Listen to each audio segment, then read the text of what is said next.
Core District 76 Board of Education meeting is now called to order. Roll call, please. Giddens. Here. Cagle. Catherine Reagan. Val Reagan. Tyler. Here. Griner. Here. Bailey. Here. Please stand for the Pledge of Allegiance. I Pledge allegiance to the flag of the United States of America and to the republic for which it stands, one nation, under God, indivisible, with liberty and justice for all. Welcome to everyone that came tonight. First thing on our agenda is a presentation from Donna McCall. All yours.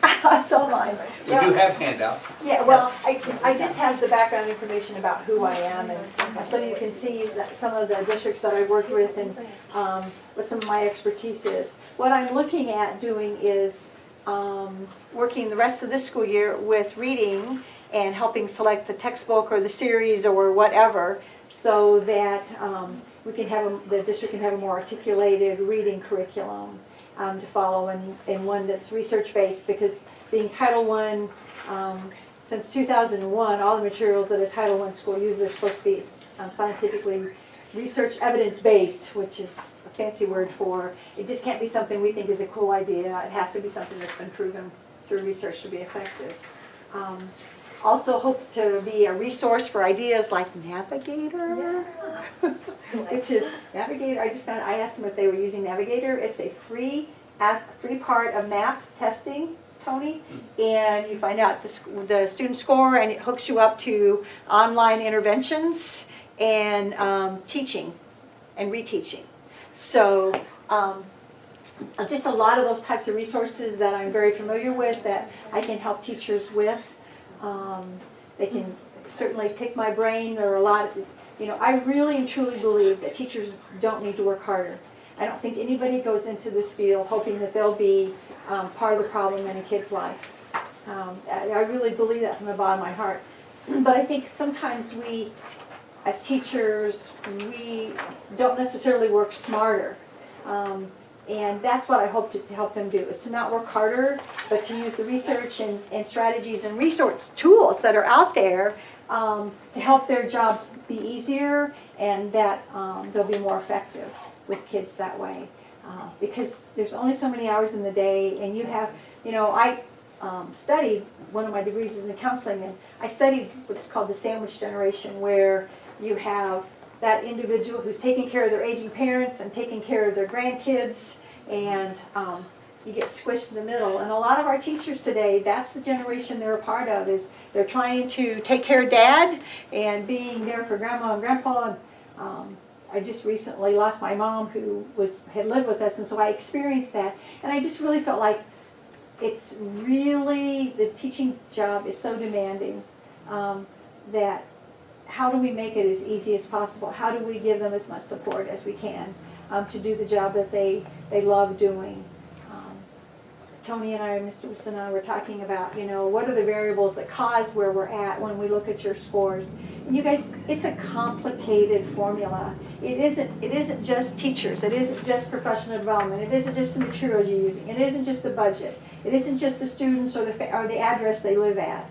Everything ties in together. And so it's stepping back and trying to look at what are the things that we have control of, and how can we work with the things that we have control over. And some days that's a lot, and some days it's not as much as we'd like that we have control over. So I'm going to be working with the administrators. I've met both of them, and of course Tony, and as a consultant, and also being wonderful. I'd be happy to come into classrooms and team teach or lead a lesson. However teachers need, whatever it is that they need. Since menopause, I don't sleep much. So 3 o'clock in the morning, I can be doing research on something that the teachers, okay, I've got this math problem, and how do I do this? And what are some ideas that you might have? And I will find them answers, and we will work through it together. So one of the things I really want to stress with you is, I know you're concerned about PARCC scores, and that's legitimate. It just is. It's a reality. We're getting PARCC testing this year, and then next year we're getting a new test. So we won't be able to legitimately compare this year's scores to next year's scores. They will give us a formula and they will say, we've manipulated the numbers and so you can compare them. It will be apples to apples, but it really won't be apples to apples. They have But a tendency to keep doing that. yes, they do. You know, ISAT, IGAP, it's just changed, yeah. Yes, and I don't see that changing. I think that that's just going to be the flavor of the month. Park is very expensive, so I think they're looking for something less expensive. Science test scores, you know, we didn't get them till just recently for 2 years of testing. And I do a lot of work with the State Board of Education and have some good friends down there. One of the realities was that they didn't pay Pearson for the test scores. And so Wow. that's why we didn't get them. Because Pearson was kind of funny that way. They said, you give us the money and we'll give you the scores. And even when we got the scores, there were no standard scores. There was nothing to compare to. We just got raw score data, which just doesn't tell us anything. And so that would have been another part of the bill that didn't get paid. So who knows what we're going to end up with. I'm going to tell you right now, and this will make some people in the room very happy. One of the things that is being strongly advocated by superintendents, and I encourage Tony to get on the horn and push this with your local legislators as well, is that to use MAP testing as the state test. Wouldn't that be? Sorry, that would be amazing. I know, that's what I said. I will say something. Reinvent the wheel. Sorry. There's a real push for that because there are a very large percentage of districts in the state that already use MAP. And MAP informs instruction and it gives timely data. You don't have to wait months to find out. It takes so long. Why does it take so long? Well, you're talking about a couple million test scores. So So, when we test, it takes a total of 9 weeks to test all the kids. oh yes, out of class instructional time. Right. Yeah. And then you have to, the ones that are absent, you have to do scheduling to Right. try to get them in. So you've got teachers and paraprofessionals that aren't doing what they usually, I know, it's a mess. And So at MAP, least with Park, it was only a few days. Yeah, compared well, to- MAP test isn't necessarily, if it's spread out, it's because of the number of students and the limited number of computers you have. I don't know exactly how you guys do it, but I know in the districts that I've worked with, if every kid had a computer that was hooked up and could access the testing, you could do it very quickly. But when you have to rotate classrooms and classes to get kids online, then that's why it's spread out. But the beautiful thing about MAP is because it's given 3 times a year, you get more authentic data. And as soon as they hit that submit, we could get a report, which is for Park, you know, they take it in 5th grade and they're in 6th grade when we get their 5th grade scores. And yes, it can inform some of our instruction with them as 6th graders, but it really, there's valuable instructional time that's lost. So we really are trying to push that MAP. It would make way too much sense.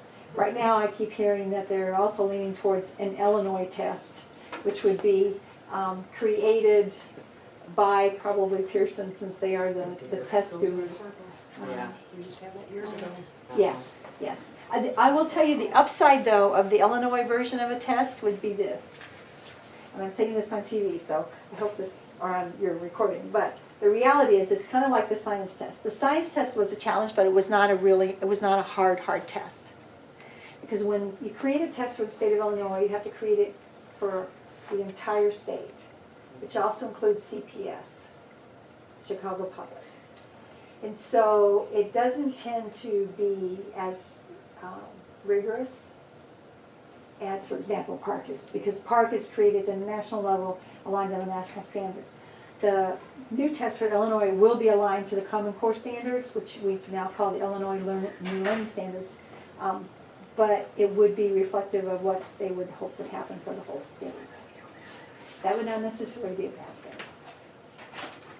It will still look at DOK levels and expect rigorous thinking and higher level of thinking, but whatever happens, you know, we go with the flow. Do you have any questions for me? How much time can you give us? Well, as much time, if you mean in the future from, well, I know you said that because your test scores are number 1, that I should be your priority.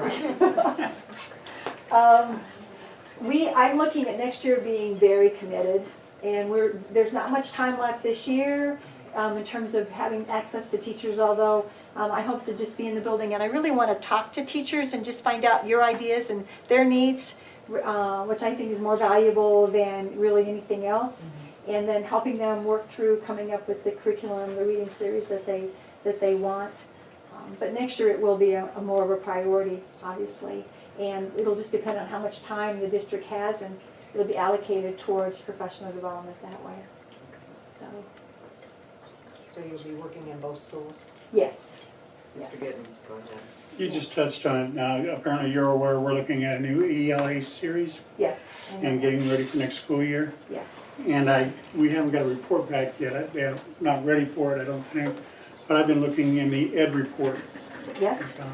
and trying to, I don't know what I'm comparing, but I'm seeing other material getting better scores than what we're currently reviewing. And I have not, in all honesty, yet looked at the series that your teachers have looked at, but Ed Week does have a very comprehensive report, both for math series and for reading series, where they look at research-based instructional design within that Right. series, as well as alignment to the Common Core. There's just a lot of pieces and a lot of variables that Ed Week uses when they do their analysis and comparison. I just assumed it's a very, very large group that's been researching It this is. instead of our little district. It's a very credible report. Okay. Because I don't think I've seen anything for what we're looking at, what they're looking at right now. I don't think I've seen anything for 7th and 8th grade in the ed report. I might have missed it, but that's one of the things that I'm looking at before I say yes. Is the research, what the research says on that particular series, or that it goes K-8? It's K-8 is what I'm looking, Okay. so. The K-6, I think they rated good in one area, but in another area, the numbers started dropping compared to some of the other programs out there. And then a lot of them weren't even rated, they haven't been reviewed, so. But trying to bring everything up, I just want to make sure we get our curriculum ready to move from here to here and keep working to move up.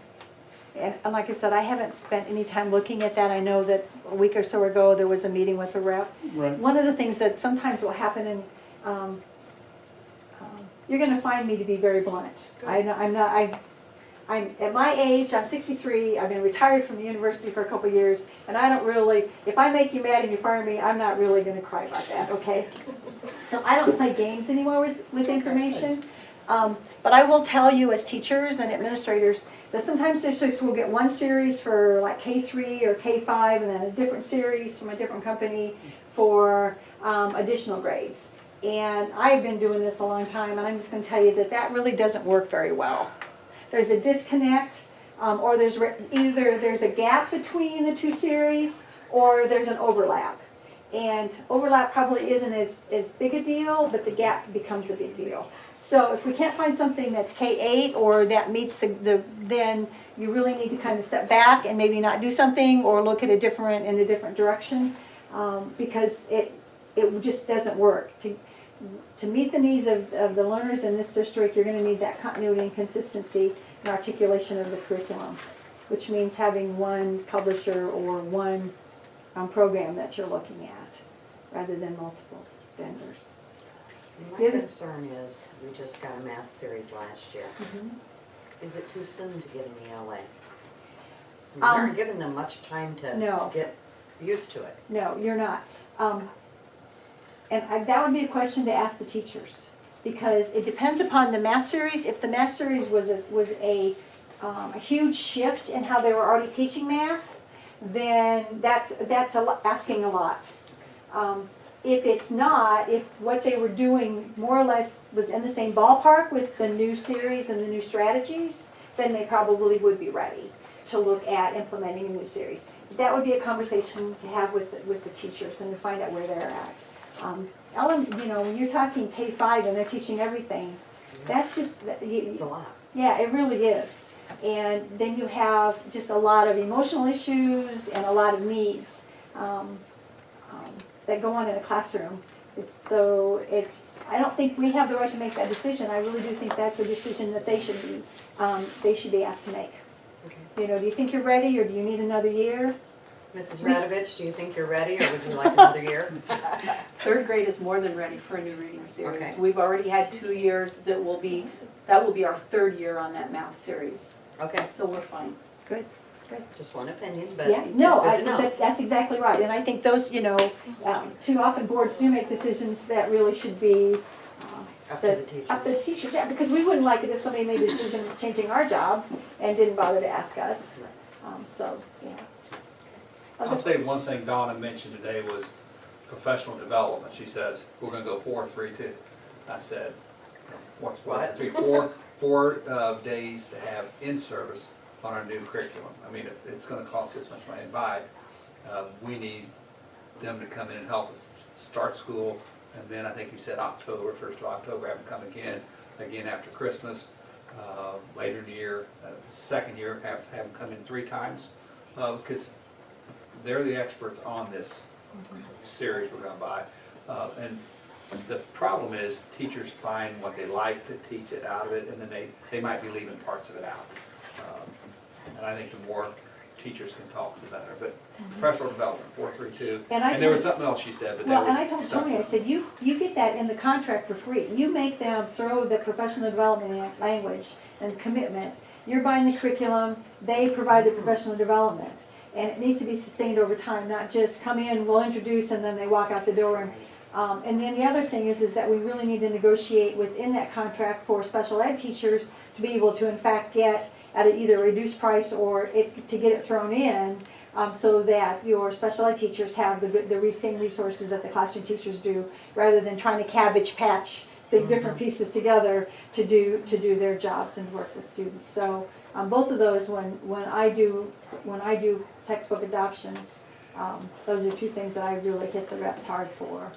And if they were like, well, we can't do the professional development free, it's like, well, then we'll look someplace else, we're sorry, because it's a hard. Should be a part of it. Yeah, it should. You're gonna give us this information that you say is everything that we need.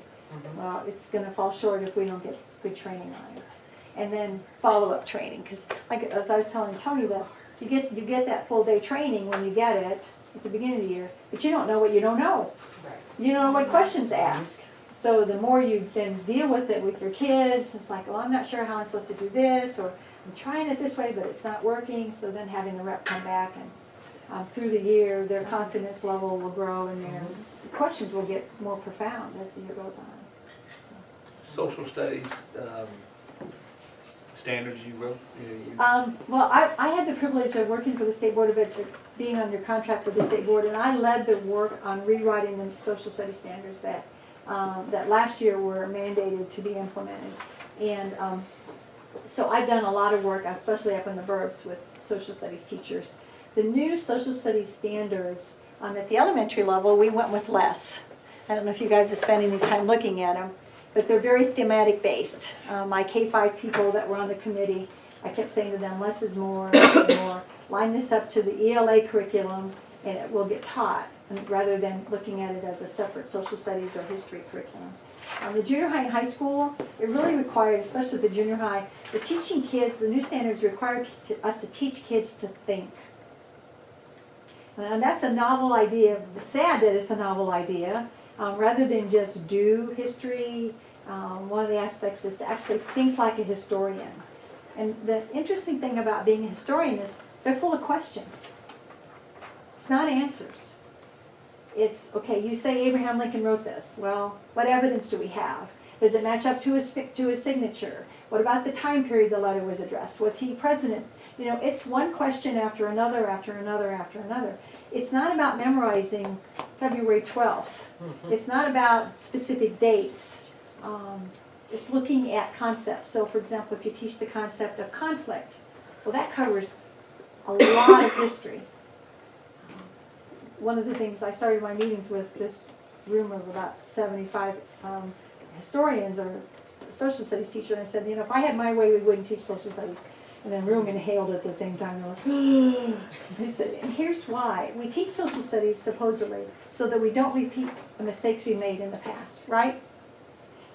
But we keep making the same mistakes. So it's not working the way we're doing it. What do we need to do different? What do we need to be better at? And the reality is if you teach me the recipe for how I get into conflict, it's the same recipe that countries use for how they get into conflict. So if you teach me the recipe, if I change an ingredient, then I have a different outcome. But if I teach Spanish-American War in isolation, and the Vietnam War in isolation, and the Korean War in isolation, and I don't connect any of the dots across those conflicts, then I repeat, because I don't see the pattern. And the new standards look very much at teaching the kids to think. So that's what I do a lot of with social studies. It's fun. I'm afraid we don't have the time to spend on social studies. We're still trying reading and math, the basics. Yes, no, I would totally agree. I think especially at the primary level, yes. Yeah, I agree. The last thing I want to ask you, you told me with the bumblebee, I said, the cute little bumblebee down there, she said, there's a reason I like the bumblebee. Maybe you can, tell them about the small wings. The reason it's my symbol. I love bumblebees for lots of reasons, but one of the reasons is really educational, and that is I've been told that aerodynamically bumblebees should not be able to fly. The wingspan in ratio to their body mass, technically they shouldn't be able to fly. But the good news is no one has sat down with a bumblebee and said, you know what, you aren't supposed to fly. You're a mistake. And so they just keep flying around, oblivious to the science. And I think in education, I've often said that we're a deficit-based system. We find out what's wrong with the child as early now as birth, and we spend the rest of their academic career proving we're right.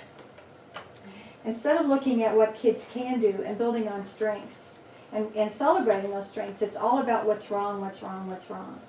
And that's exhausting for the people that are saying it's wrong, the kid's wrong, and it's exhausting and demoralizing for the students that are hearing what's wrong with them.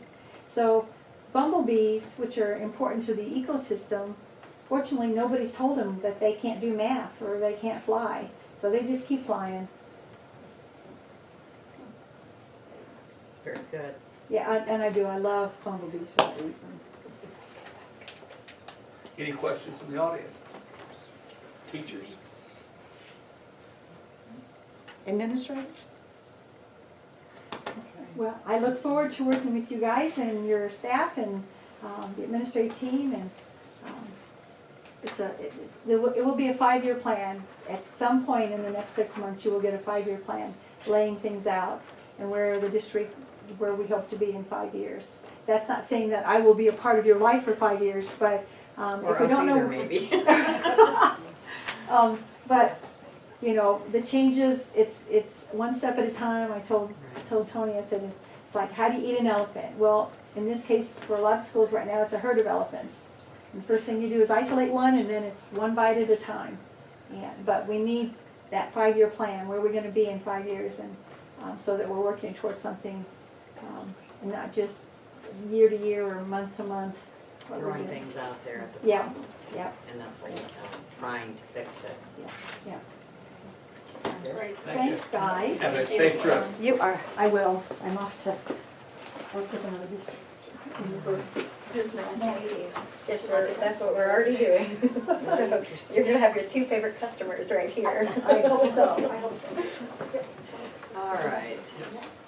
We have a representative from PCM and Design Architects. It's me. Yeah, All right, Jane wasn't sir. able to make it tonight, so I'm Will Helmick. I remember a lot of you from our interview a while ago, so I'm here to basically answer any questions you have from the information that Tony received. Okay, does everybody have the administrative report that Steve printed out?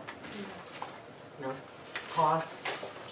Okay, we've got the latest costs Okay, that you right. sent. And the only thing that was added to that spreadsheet from the previous one you saw was answering the question about moving the plumbing to the back of the locker area into the current shower.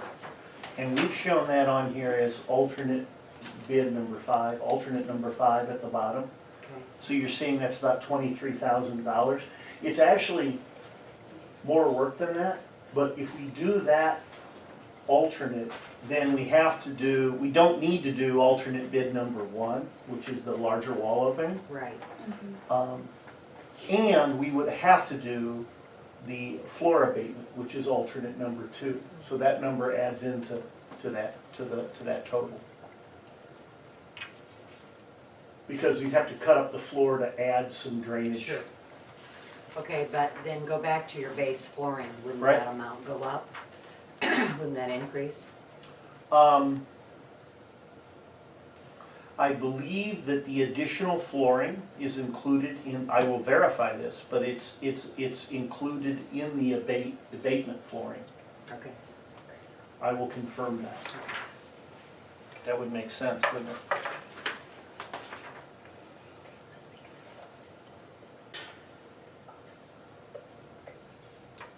So that would be abate the floor, new lockers, benches, move the plumbing. Right. So what you're seeing is a base bid amount of $43,400, which should be the same base bid as you saw previously.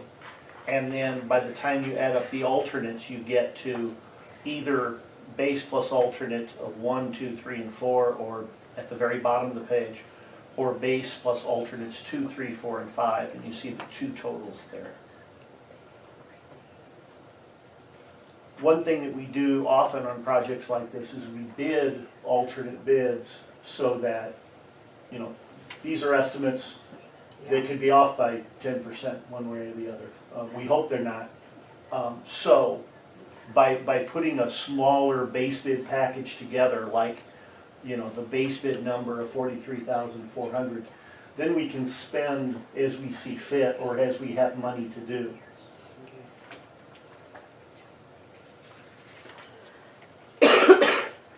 Questions, board members? We talked about this at the last meeting and decided that we wanted to take that back part, Mm-hmm. turn it around, so. Understood. So this gives us more floor area. We get the floor abated for $7,000 more. Basically, yes. Because it's a tile, it's not a friable material, so it's not really an airborne material. So although it has asbestos properties, you can actually go over it with another finish. You don't have to remove it. It can be, and that's what they mean when they say it can be encapsulated. But if we're going to cut the floor up, we'll have to abate it. Sure. Might as well get it out of there. Mhm. I don't see any lighting in here. There is electrical. Yeah. Is that covered? I assume that we have some electrical, and I will confirm exactly what lighting is in that number. I assume it's in that number. I believe that it is. Jim and I talked about that today. Okay, and we talked about reusing the lockers, if our people could take those out and save the $1,200 there. Mhm. That reuse lockers is a number in here. Perhaps if your people are taking them out and reinstalling them, there may be some savings from Not this number. reinstalling the new ones, just taking the old ones out. Okay. I see a price for reusing lockers. Right. Is that just, because I- I thought you'd have to move them out to do what you needed Probably to do. move them out and put them back in, is what I believe Okay, that so is. if we go with the new lockers, then, We don't have that cost. We may have the removal part of it.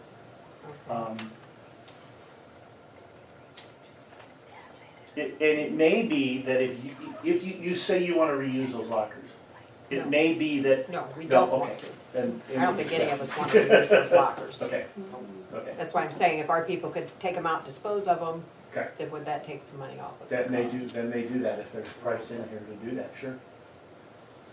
That'd be a nice way to protect the bid a little bit, to know that we. Just a little bit Yeah, of wiggle room. yeah. As I remember, we've built a few times, but this number starts here and I know Yes. where it ends up, so. Absolutely. And you know what? Anytime you're remodeling a building, you're gonna find some things. Because you run into things. Right. One thing I noticed after Jim left, I never said this to anybody, but we did measure the locker rooms. I think one locker room, the girls is 21 feet Okay. in length, and the boys is 27. Okay. And now everything else is priced the same, so I guess maybe, I was just thinking to myself after I measured, I thought, man, did anybody, I think we're probably safe. We try to make sure these numbers have a little extra in them. So I'm thinking that there's probably a total square footage that we've split in half, even though the boys' side might be a little more expensive. That would be my assumption. If we do alternative 5, Mm-hmm. what is the cost consist of up on top for plumbing? Is that capping what we're moving, or? So let's take a look at exactly what the work is in the base bid for plumbing.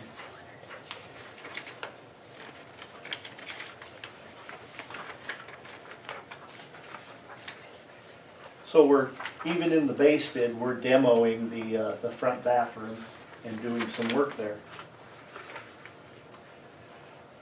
So that price would include all the demolition of that front bathroom and new fixtures going in that front bathroom.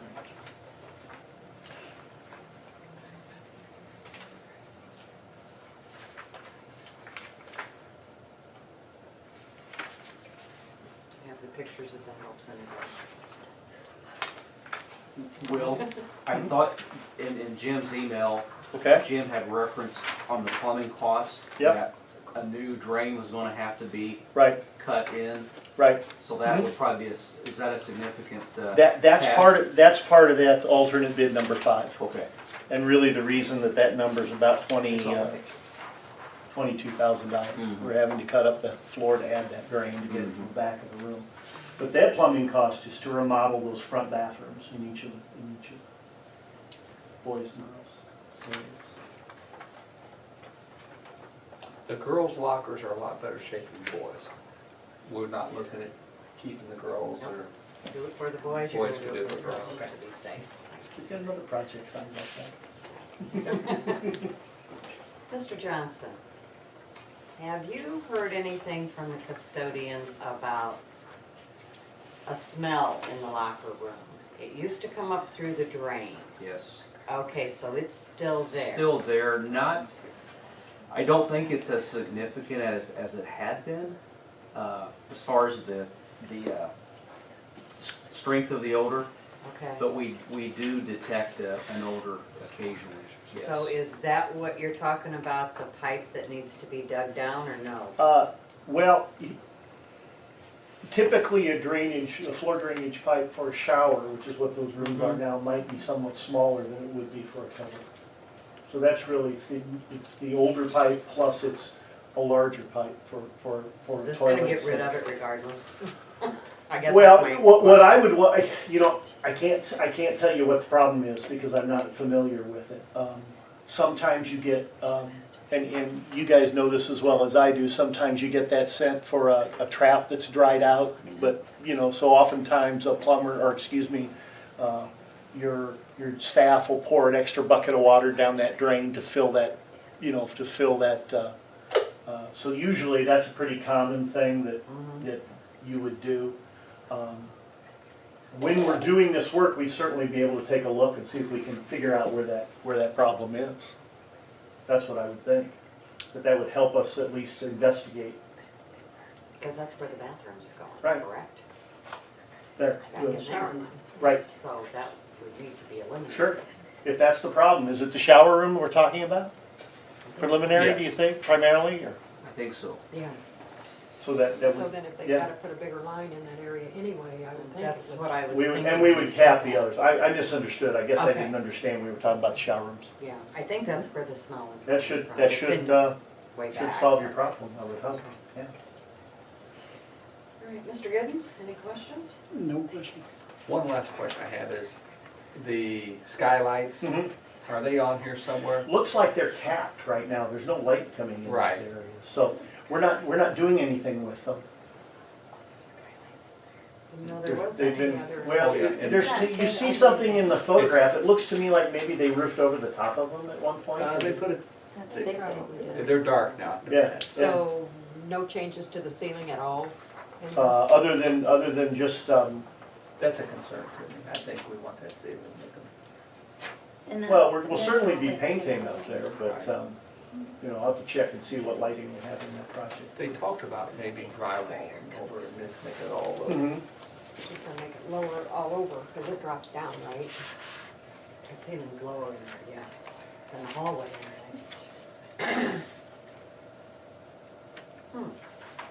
And that was after Jim had left. Okay, I had said Okay. something like, the hallway ceiling's 10 feet. right. Okay, that doesn't drop down as much as I thought. Ceiling and locker. So the ceilings need addressed. Yeah, it's not that far We'll take a down. look and see if, are they cracked or uneven? Or is it pretty, Pretty good. okay, it might be, we can remove the bottom, maybe we can drywall or finish over the top of that skylight opening? Jim talked about that. Okay. All right. Okay. He mentioned that could still be an issue too when we talked to him. All right, are we ready for him to proceed? There's no motion, that'll have to be on the March, but we have to decide in March if we're gonna do it and get it done. Do we have a tentative date if we were to agree If in you March? decide in March, we were a little concerned, that's what I asked, I said, how long can we wait? And Jim and I think that if you decided in March, we'd have time to bid that project and get the work done this summer. The bidding because the truth is, I think there's no more than 6 or 8 weeks worth of work in there. I don't think, if we isolate that area, you know, that June and July can be whenever school's out, June and July can be the time that work is done. That gives us, you know, April and little April to do the drawings and bid it, and by mid to late May, we should have a price and we should be able to proceed and get the work done.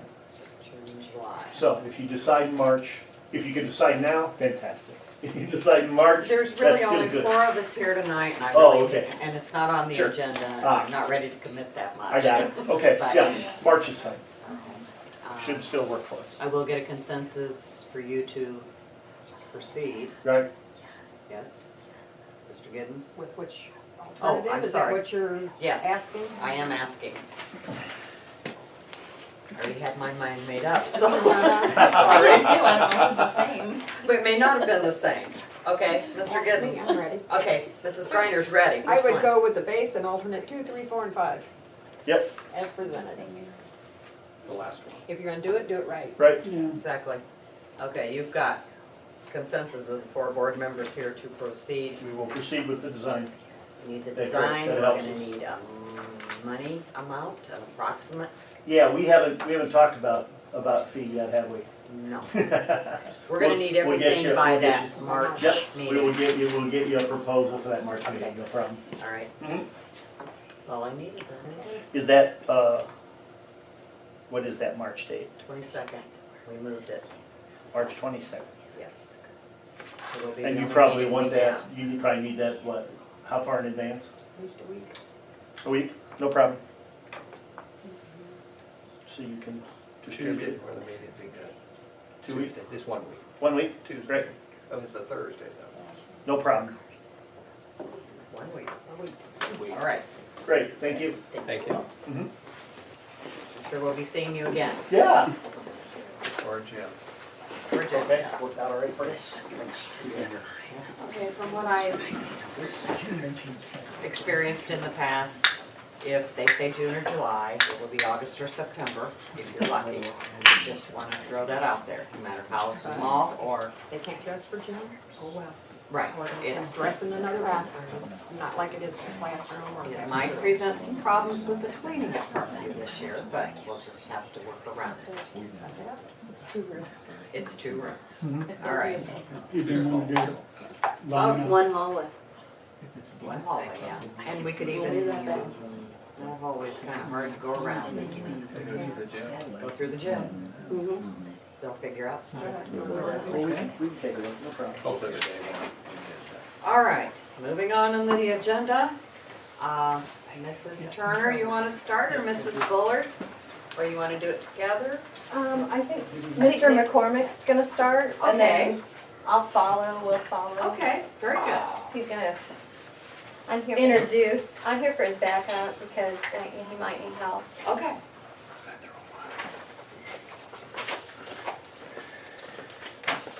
She offered to help with the get the chili signs down too. You know, she said she'd help. Mrs. Bullard. She said she had your back and she would help, so. You're helping get some chili signs. Did somebody hit that sign there? She's not paying any attention. No, no. Looks like one of the posters there. No, but that's I thought that was your job. Oh my God, thank you. What you have in front of you is, I believe, very similar to what I gave you last year and kind of simplified things for you, okay? You've got it broken down by grades and classes, okay? Just labeled kindergarten, class number 1, 2, 3, and 4.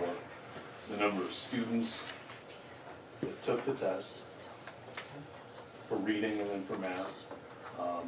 The number that met or exceeded their projected growth, the percentage that met or exceeded their projected growth.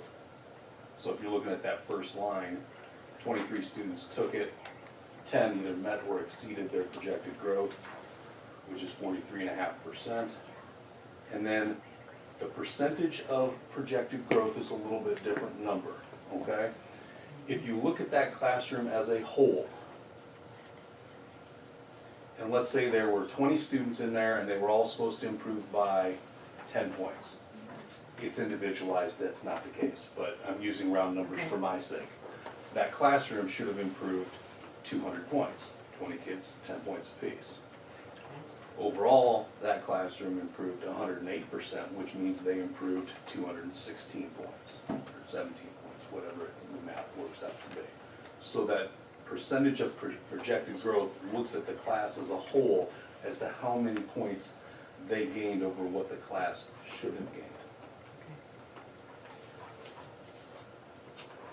And I'll go ahead and hand Parkview's out too, because it is exactly the same thing, just Parkview scores. So you'll have them both right in front of you.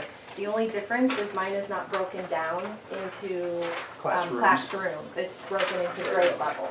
Is that enough for Okay, everybody? so who determines how much this child is going to grow? NWEA map does. It's a projected growth Have it right. Oh, you based have it. on their millions of tests that they've given throughout the years. The norms were redone in 2015, and they get redone every, I don't know, 4 or 5 years, something like that. Because I think before 2015, weren't we using like 2010 norms? Yes. Does that sound right? Yep. You're good. Go ahead then. I'm just.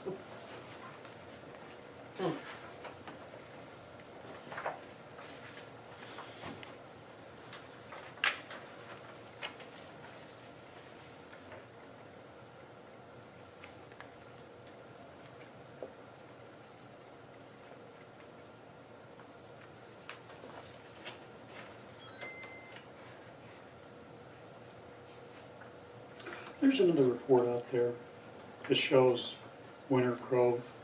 It's a chart, diagram.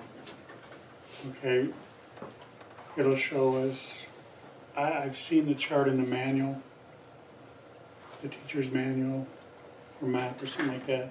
I know we've got them in the past, maybe not last year, year before. And it showed us the projected growth and what the actual growth was. It was like a small dot in gold. You're shaking your head, so you're familiar with the chart. If we can get a copy of that chart also, just sent to us.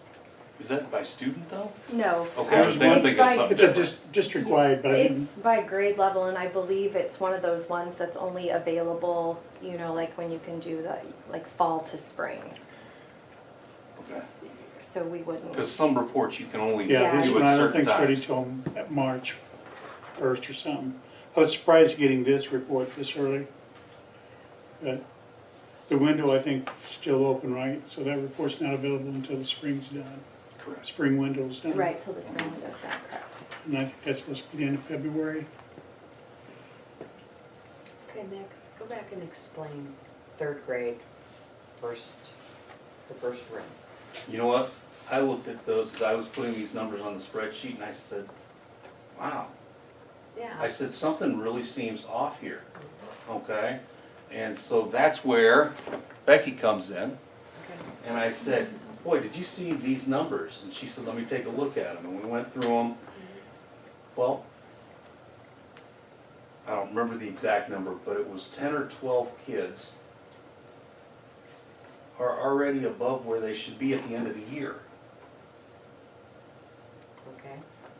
So There's not that much growth. they're not going to see as much growth. So I was like, that was the same thing, when I'm putting those numbers in, and you got some classes that are 108% and 113, 113, and a lot of the 80s and 90 percentages, and then I get one that's down in the 30%, wait a second here. And why don't those students show up in the met or exceeded column? Because the met or exceeded column only looks at if they met or exceeded how much MAP said they should grow. So if it said they should grow by 10 points, and they only grew 9 points, and my numbers are close here, of the 10 kids who are already at where they should be at the end of the year, only like 2 of them grew as much as they were supposed to. They're still growing, but they're So already high coming in, is that? high coming in. And that was their projected growth. So what they project, they will do based on scores from, if they have it from, kindergarten, first, second, third, what they've done. It's confusing. I don't even know what I'm looking for. Am I looking for a high number or a low number? Because the explanation you just gave me, I'd be looking for a low number. At least in the percentage column. But that could go either way. It can go either way, okay? Now, I will say that when you look at some of the 4th grade numbers Okay. that are lower than, let's say, kindergarten, first and second, there is a classroom or 2 in there that we don't have that high number of kids already meeting the winter benchmark or already meeting the spring goal. Okay, so you've got a board sitting here looking at it, how do we tell the difference? Or we don't? We don't know how many were high coming in or low. Numbers aren't gonna So- say that. Well, and that's perhaps another column that I could go back and add, because it was about 1:30 this afternoon when Becky and I went through and saw these numbers. And I could certainly add that and bring it back to you so you have a clearer picture. There's 2 other, I'm gonna ask, and I sent them, I thought, in the past, and I can resend. There's 2 reports I think can answer a lot of I know a lot of my questions, because it shows where they're at, whether they're high or low already, and what their growth is. There was one, a classroom report, and we only asked that you block out the student's name and student ID, because that's in that report. It lists every kid, and it also showed us how much time they spent on it and everything else. So if we had kids just sitting there doing that, and was done in 10 minutes, that's the reason why they got the lowest score. Here's a kid that doesn't, there's a problem. And the teachers need to know that too. Who is that kid doing that? Instead of And taking address an it. hour, it only took them 10 minutes to take a Right, test. who's doing that, and, and deal with that separately. And that shows up on that classroom report. And we just asked that when we got it, it blinked out the student ID and the names, and it was a crazy Excel sheet that was Yeah, I think we got it last year. right. So that report would do one, that's individual. But the other, district-wide, is where I can glance and see, I can't remember the numbers now, let's say 213, who should be, what's the norm, 213 on their MAP scores? And it shows where our grade, are they above or below the norm with the Midwest testing? Yeah, I know exactly one. It's like a bar graph and there's a little Right. triangle that says what the standard the Right. norm writ is and then where we are. But that report's not available until spring testing is complete. So we would have to wait until Oh, we there's- do the there's a spring winter, testing. okay. We just did winter, I and thought now there we was will do one. spring. I thought there was one for the winter too. No, it does not do winter, no. Okay, so end of the year, Mhm. Mr. Giddens would like the bar graph report for maps. And right now, what you're asking, the only thing we can get that information from is the actual classroom report that listed all the students, correct? Or is there another report that might be better? No, and the classroom report that you're requesting isn't going to give you any It just other gives us the information. individual students. We can see Right. where they're at. This student got 213, this student only got 160. Then we could see the child that's got 160, you expect them to get more growth. They need more growth to catch up. Because like, Emily, what else can you give us that would make more sense to us? Gosh, I don't know. I thought this made sense, so I would have to go Well- back and look, just because I guess I've worked with it so long Right, it comes that it's natural to just you. like I'm just like, okay, these are the kids that took the test, but other than the It bar, would, except if the meet and exceeds went above right, the Then we don't know expectation, then that. it would make sense, but since it doesn't, the numbers are skewed, I mean, So, I'm gonna ask, so Okay. are you guys wanting to then, I mean, this is what the computer tells us, but we're gonna look individually to see if they had met, have they just made growth? Not the projected growth that MAP expects, but did they make growth? right, because Is that what you're kinda looking for? How Yeah. many actually made growth and how many did not? because I can give you a non-formal, not from MAP. Our teachers have a tracking document that has fall, winter, spring, and they write in the students' writ for each one, which is that score that MAP throws out. Right. And then they just calculate how much they've grown, or if over those 3 periods of testing time, or, we do it from fall to winter, because there's always incentives if you've shown growth. So, I mean, there's that individual document that teachers do, Because there's no way we would know the projected growth, and if the state's thinking about going to this. It's a possibility. we need more reports. I mean, Map, for map. us to sit here and look at this though, do you understand? I mean, we have no idea. If the kids came in above, of course they're not gonna grow as much, but there's no way we can tell this. Well, it was good until you Matt- explained that, and Right, then it kind of, MAP will generate a lot. I'm I'm not all on board with MAP, but if that's where the state takes us, that's where we're at. I'm not on board with Park either. I know. But that's where the state has us right now. But MAP generates a lot of different reports, and to me, not being a teacher, but it looks like it's very useful to a teacher, because they can see where all their kids are placing, who's performing in this quadrant, and who's struggling, who is just goofing off, and who's taking the test, and things like that. And if they're goofing off, with MAP, from what I understand, you can have them retest. Correct? Where you can't with Park. right. We're stuck with it. But they can say, okay, I need you to go back and take this serious, and so the teacher knows where to go. Do they know it, or are they just, and how many times can we retest them? I As don't know. many as we would like. But, I mean, in reality, maybe if if you have a student who's messing around and they retake it, there's no, You it can't falls force back them. to the same, okay, now she's making me redo this, so now I'm really not gonna try, so, You know the student. so exactly. So, I mean, retesting is based on, I would say, teacher discretion, whether they think that child can perform better than An what off they've day or scored. didn't Yeah, feel good. yeah, where we know something's going on at home. Okay, but like sixth grade, for example, 51 Oh. students took the test. It does, the new feature on it, on our screens, whoever's administering the test, it tells you, a thing pops up that says student so-and-so is disengaged.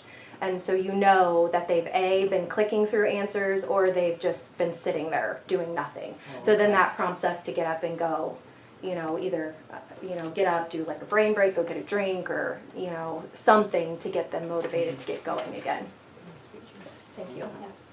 Okay, the 6th grade, let's just pick them at random. 51 students took the test.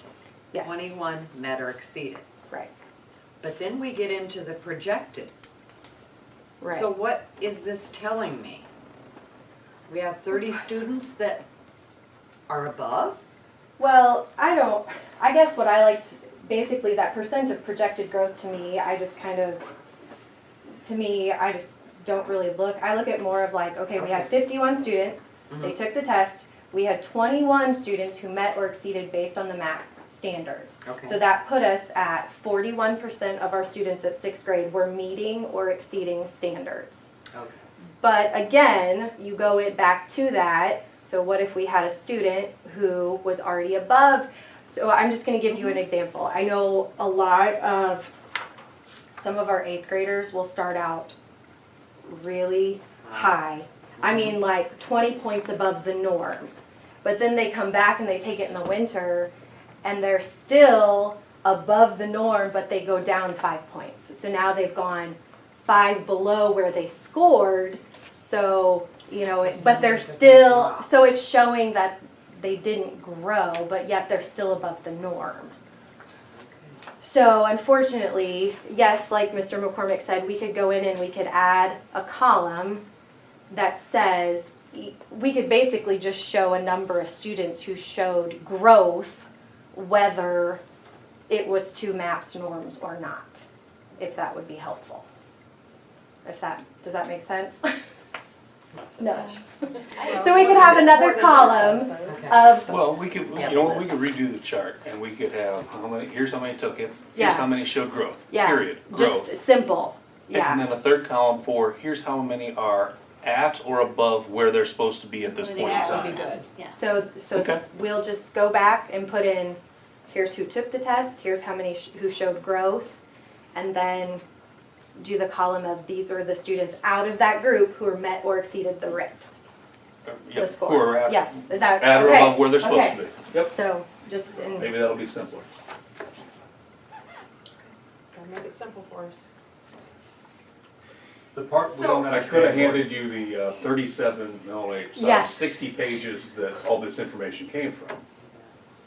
yes, 4 that's, pages per classroom, it was, so. yeah, a lot of information to, if you think, I'm looking at this going, oh, this is good, they're gonna get this, and because I'm looking at those papers going, what am I looking at? Until we did the projected growth. Yeah, the percentage of that the- was, That's the only thing. Yeah, to me, it's, okay. So I just this like to is, look you first. take this, you take the 60-page report, and that's how you decide which child gets RTI help, correct? yes, It's a factor. yes, it's one of the factors that we use. What are the other factors? Well, In our building, we use Ames Web we as use, well. so do we use Ames Web as well, and then we have data meetings, and we have those data meetings because that's when the teacher has the input too. So we might have a kid who tests really well that day, and then their Ames Web isn't so great, and then that's when it's fantastic to have the teacher come in and say, hey, I agree with this score more than this score, and they can tell us grades and things like that. So those are the 3 big things that we use to determine who's going to receive RTI. Okay, then how often do you analyze that? Every time you take the MAPS test, which would be So twice a year. okay, Twice so a year, we don't let me do get Six this. times a year. 6 times a year, yes. So that 3 times after the major benchmarks, and then we like to have a check-in because we have, what is it, usually 6 weeks? We go about 6 weeks on the first one, and then we're hitting like every 4 weeks, because we might change the intervention, but we want to see if it's working. So we go in every 4 weeks and take a look at that and see if we need to adjust again. So what numbers do you guys look at? Us? The Well, I look at, percentage of projected growth, here, when I'm like determining, like I look at the percentile. So if I see a kid I'm just throwing out numbers, this doesn't mean anything. If they scored a 210, And then I look at their percentile, because then it's easy. So say if they scored a 210 and they scored in the 5th percentile, then I know that out of 100 kids, they only did better than 5. Then that's what we need. So that's what there's no report, that's just me telling you how Okay. I look at that. Something easier to Okay. see. I appreciate all the hard work though. It's just that it's hard to follow. This percent of projected growth, that's the main. The rest of it's, Just take your pen and just go and then don't look there. Well, but then I have 51 children and only 21 I think that's are good. meeting or Well, exceeding, so yeah. where's the other 30 children? Right. Well, In exactly. RTI needing services, I would hope. But having said that, you can't get to every single child. Not necessarily too, because some of those that maybe didn't need it, they still grew, and like Emily said, we really look at percentile rankings. They might have scored in the 50th percentile, but they didn't make growth. 50th percentile is great. They don't need our help. They're doing fine in the classroom. They're probably, Then you they know, would a be B on the student. meets and exceeds though. Yeah, but they're not on that. But not on this report, that's why. Why not? Because maybe they were didn't make supposed their to grow growth. 10 points and they only grew 9. Yeah. This is just growth.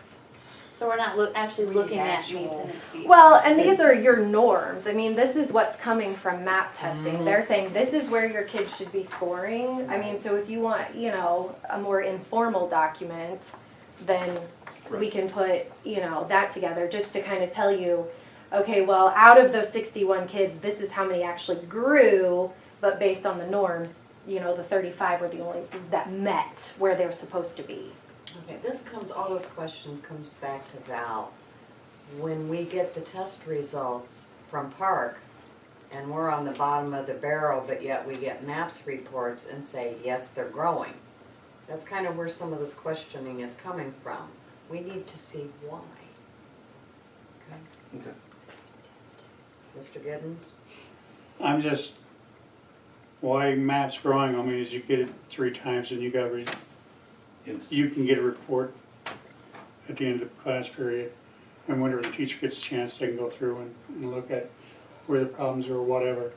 And I can send a copy, I've downloaded from Northwest, whatever it is, NWEA or whatever it is, the thing that shows you, there's a ton of reports.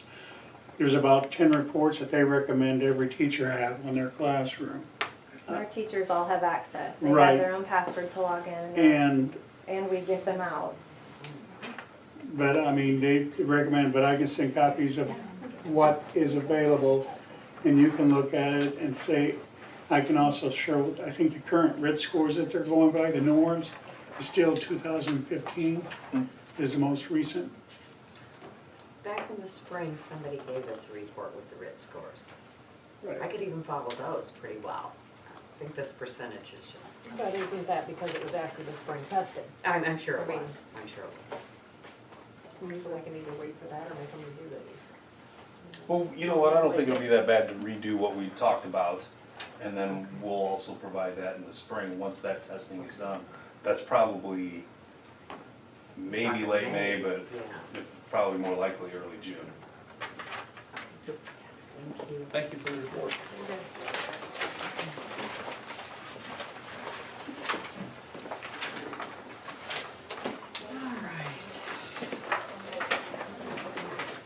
Yes, back to the agenda. All right, are there any comments from the audience on action items on the agenda? All right, action items, we need a motion regarding the minutes. I'll make the motion to approve the meeting minutes for the regular meeting dated February 13th, 2018. Second. Any questions, comments? Roll call, please. Giddens, Hey, Tyler, I'm Griner, Aye. Davis. Aye, motion carried. Need a motion regarding the payments list. I'll make the motion to approve the payments list dated February 22nd, 2018. second. Questions? Comments? Mr. Whiston, did you have any comments on any of that? I did check the snow removal bid. I went back to the contract that we signed and they were right on. Not doing that they removed snow 2/11 and 2/5. So February 5th and February 11th. I just hadn't checked those, I did this time, right off. Hopefully we won't need them anymore this year. We're done. I know. All right, roll call, please. Giddens, Aye. Tyler, Aye. Griner, Bailey. Aye, motion carried. Need a motion regarding the treasurer's report. Make the motion to approve the treasurer's report dated January 31st, 2018. Second. Any questions? Comments? Roll call. Giddens, Aye. Tyler, Aye. Griner, Aye. Bailey. Aye, motion carried. Need a motion regarding LaSalle activity report. Make the motion to approve January LaSalle School Activity Fund report. Second. Questions? Comments? Roll call, please. Giddens, Aye. Tyler, Aye. Griner, Bailey. Aye, motion carried. Motion for Parkview activity report. Make the motion to approve the January Parkview School Activity Fund report. Second. You have 2 new copies on your table that, as far as I can tell, are correct. Those were revised. One was 2 cents off and the other one, we were missing the group report, so we now have that. Roll call, please. Giddens, Aye. Tyler, Aye. Griner, Aye. Bailey. Aye, motion carried. Need a motion regarding routine payments. Make the motion to authorize the bookkeeper to pay any routine bills in the month of March 2018. Second. Any questions? It's because we moved the meeting. Roll call, please. Giddens, Aye. Tyler, Aye. Griner, Aye. Bailey. Aye, Should motion have to carried. give a minute on this one. Yep, Got it. okay, all right. Need a motion regarding the lighting project. I'll make the motion to continue with the lighting project at Parkview School with Titan, is that? Yes. In the amount not to exceed $37,114.40. We have a second, Second. and I will give you an explanation. Okay. I talked to the gentleman from Titan today. What he explained to me was they will receive the incentive. It is not sent to the district, otherwise it would have taken this amount over the 50,000 that we could do. So he will get, their company will get the 22,276. We are responsible for the 37,114. Now, having said that, he is now going to remove the locker rooms because now that lighting will be covered in the other project and the one room That's already been done. that's already been done. There was a question, since we got into the arrangement to have the one room done, are we still gonna qualify for the second one? It is 2 different projects. This project, which is the Small Business Direct Program, paperwork has to be signed by the March 19th. From the day that we sign it, they have 60 days to approve, or get it done, I'm sorry. Ameren will come in and approve this before it's ever started. Because this company's not gonna come in and put up all lights and hope they get the incentive. Ameren's gonna come in.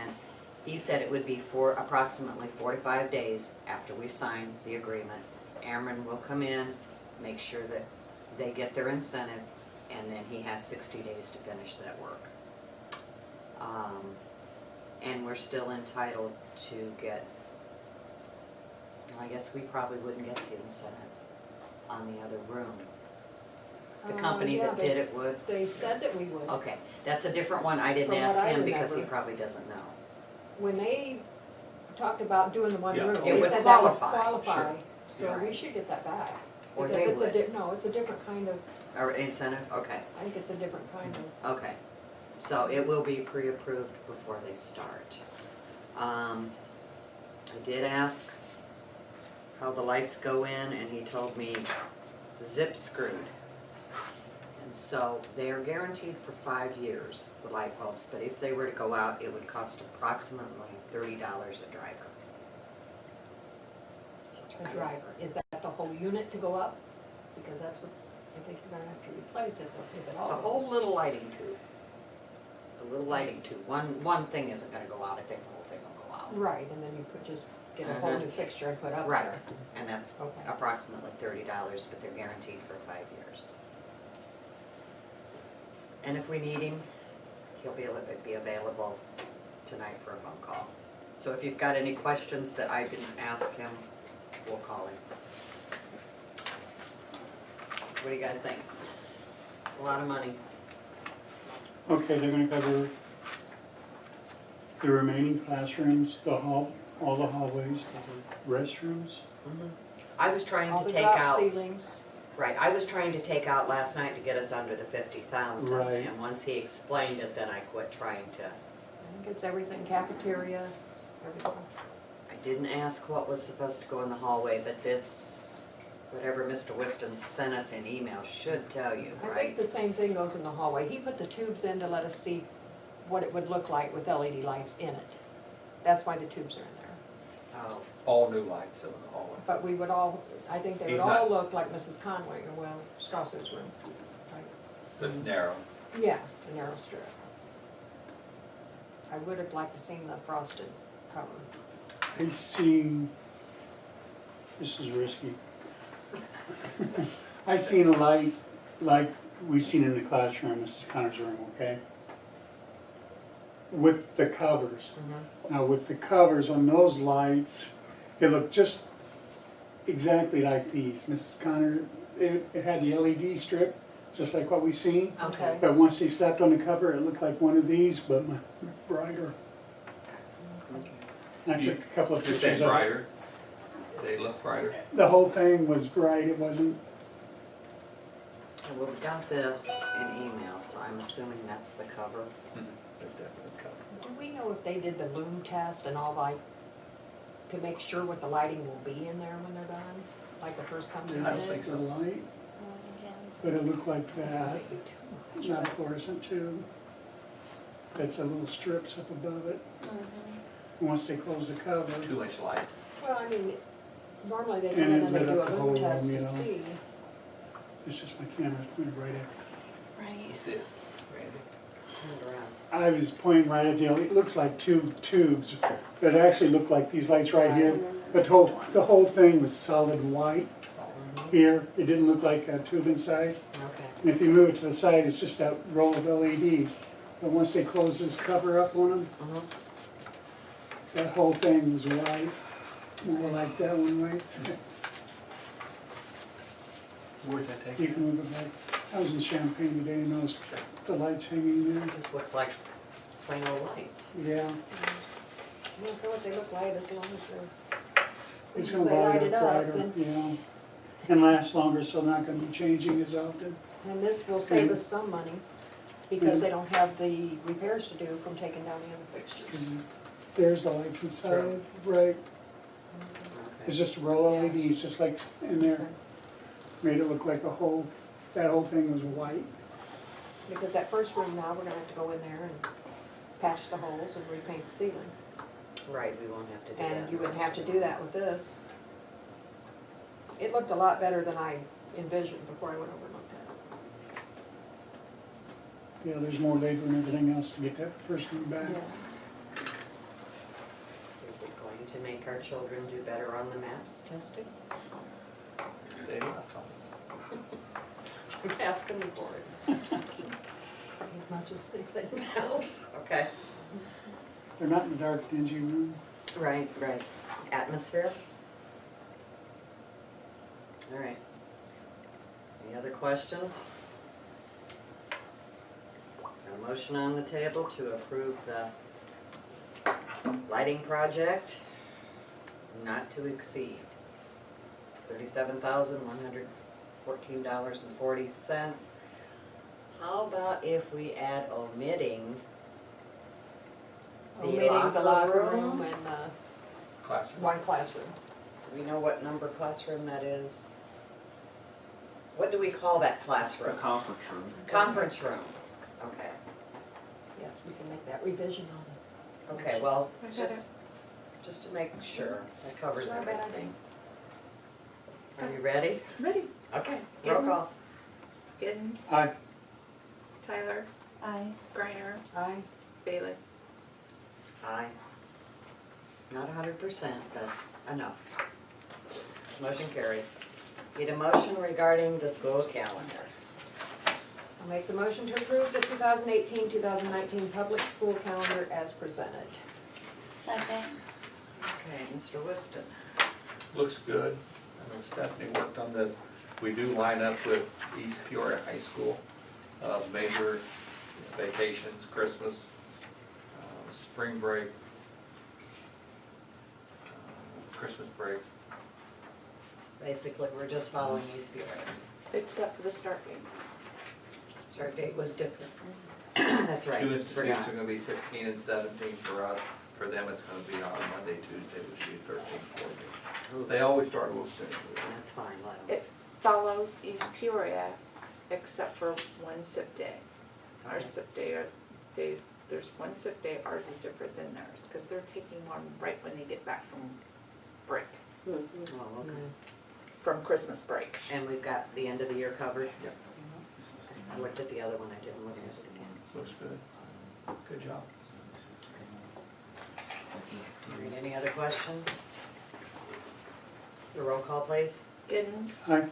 Tyler, Aye. Griner, Aye. Bailey. Aye, motion carried. Need a motion regarding the Creve Library agreement. Make the motion to approve the agreement with Creve Coeur Public Library for the 2018-2019 school year. Second. Discussion. Think only the one small thing, number 18, is added.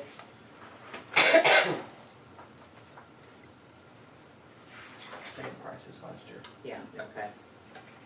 That's my other thing. Any questions, comments?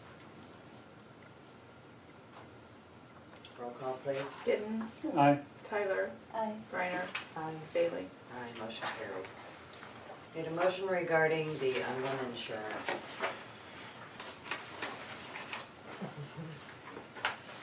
Just going to make it a little bit. No. I'll make the motion to stay with the current United Healthcare plan. Okay. All right, Is that alternate 4? It would be alternate 4 on the page, yes. okay, do we have a second? I'll second it. All right, lots of discussion and why we're doing this. Not all employees are happy with the coverage, and we were trying to give them an option. So when Blue Cross Blue Shield signed with OSF, it was the opportunity to send it out again, seeing if we could get something a little cheaper and the employees get better coverage. The problem is if you compare the alternate 4 with the last column, and that's what we're looking at, this is the newest one. The family price, I mean, it's Crazy. yeah, it goes from 12,000 they're paying now for out-of-network family, it jumps to 21,000. I mean, we're trying to get some continuity, everybody gets used to an insurance company, I'm not sure, even though we could save almost 30,000, is that good for the employees to be jumping? You know, 3-4 months, and we switch. I wasn't that impressed with it. Well, their family deductible is increased by $1,500. And I mean, it just goes down the line, it's just, on all the family, it's a big increase. Yeah, the employees, I mean, the one premium, it goes down, but then their coverage is lacking too. So you can't just look at the premiums and the savings. I mean, if it was apples to apples, it'd I'd be great, jump, but yeah. it's not. Actually, it would save the district $32,199.36. And I know that's a good sum of money, but you've gotta also look at what it's costing our employees. I think some of our employees would get hurt by it, Yeah, and I mean, we've already changed once. Well, just changed. But it's a good idea to keep looking and see what they can present, I mean. Right. I do want to look again for the start of the next Oh, yeah, in October. Year, We'll yeah. be looking, probably in September. and not shift midstream, but be ready for next year and see what the offers are. Mhm. Not just limited to these two, to everything like we did before. Okay. And then everybody knows, okay, this is what it's gonna be a year. The constant shifting, I don't like my own health care. Right. I used to have I better. don't know if But if they anybody start likes coming in that. every so often and kept shifting in the middle of the year, Changing, the yeah, deductibles and all this other, right. I've kind of got my mind wrapped around with what I got. Now the board is changing it all on me again. It may impact some of the people more heavily than others. Right, but And all we in don't, we all- don't need to stir up more. Right, I agree. Any other questions? I'd like to savings, but I don't know, it might backfire for some of the It people. could, come next year, then they could be higher and maybe flip-flopping back. Yeah. That's something that scared me, you know. But you don't know. Insurance is just, not nice anymore. Any other questions? The motion on the table is to keep our current. Well, then we don't need to do anything. Our commercial care. Oh, you're right, we don't. So there is No no, action. no action needed. Thank you.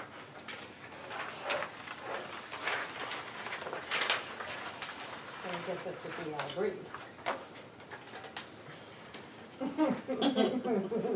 But you don't know without a vote.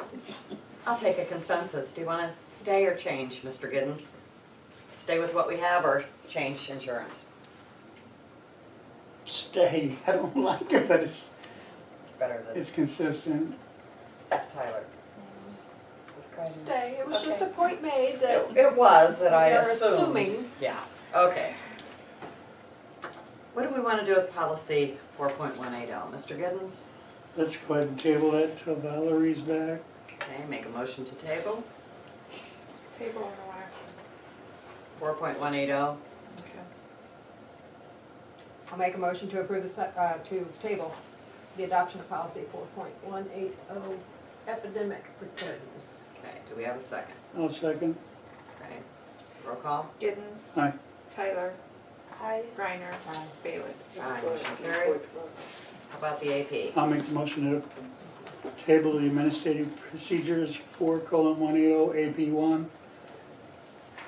Schools, action steps for epidemic influenza and 4:180-AP2, epidemic influenza surveillance and reporting.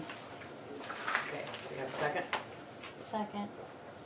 Giddens, Aye. Tyler, Aye. Griner, Aye. Bailey. Aye, motion carried.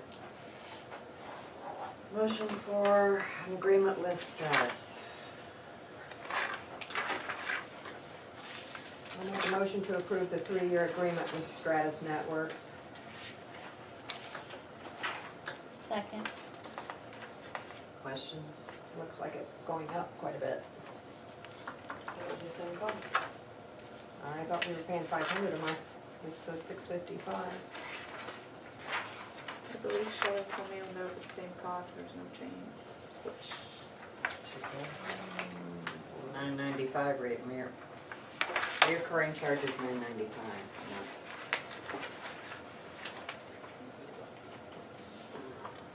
Is it this one?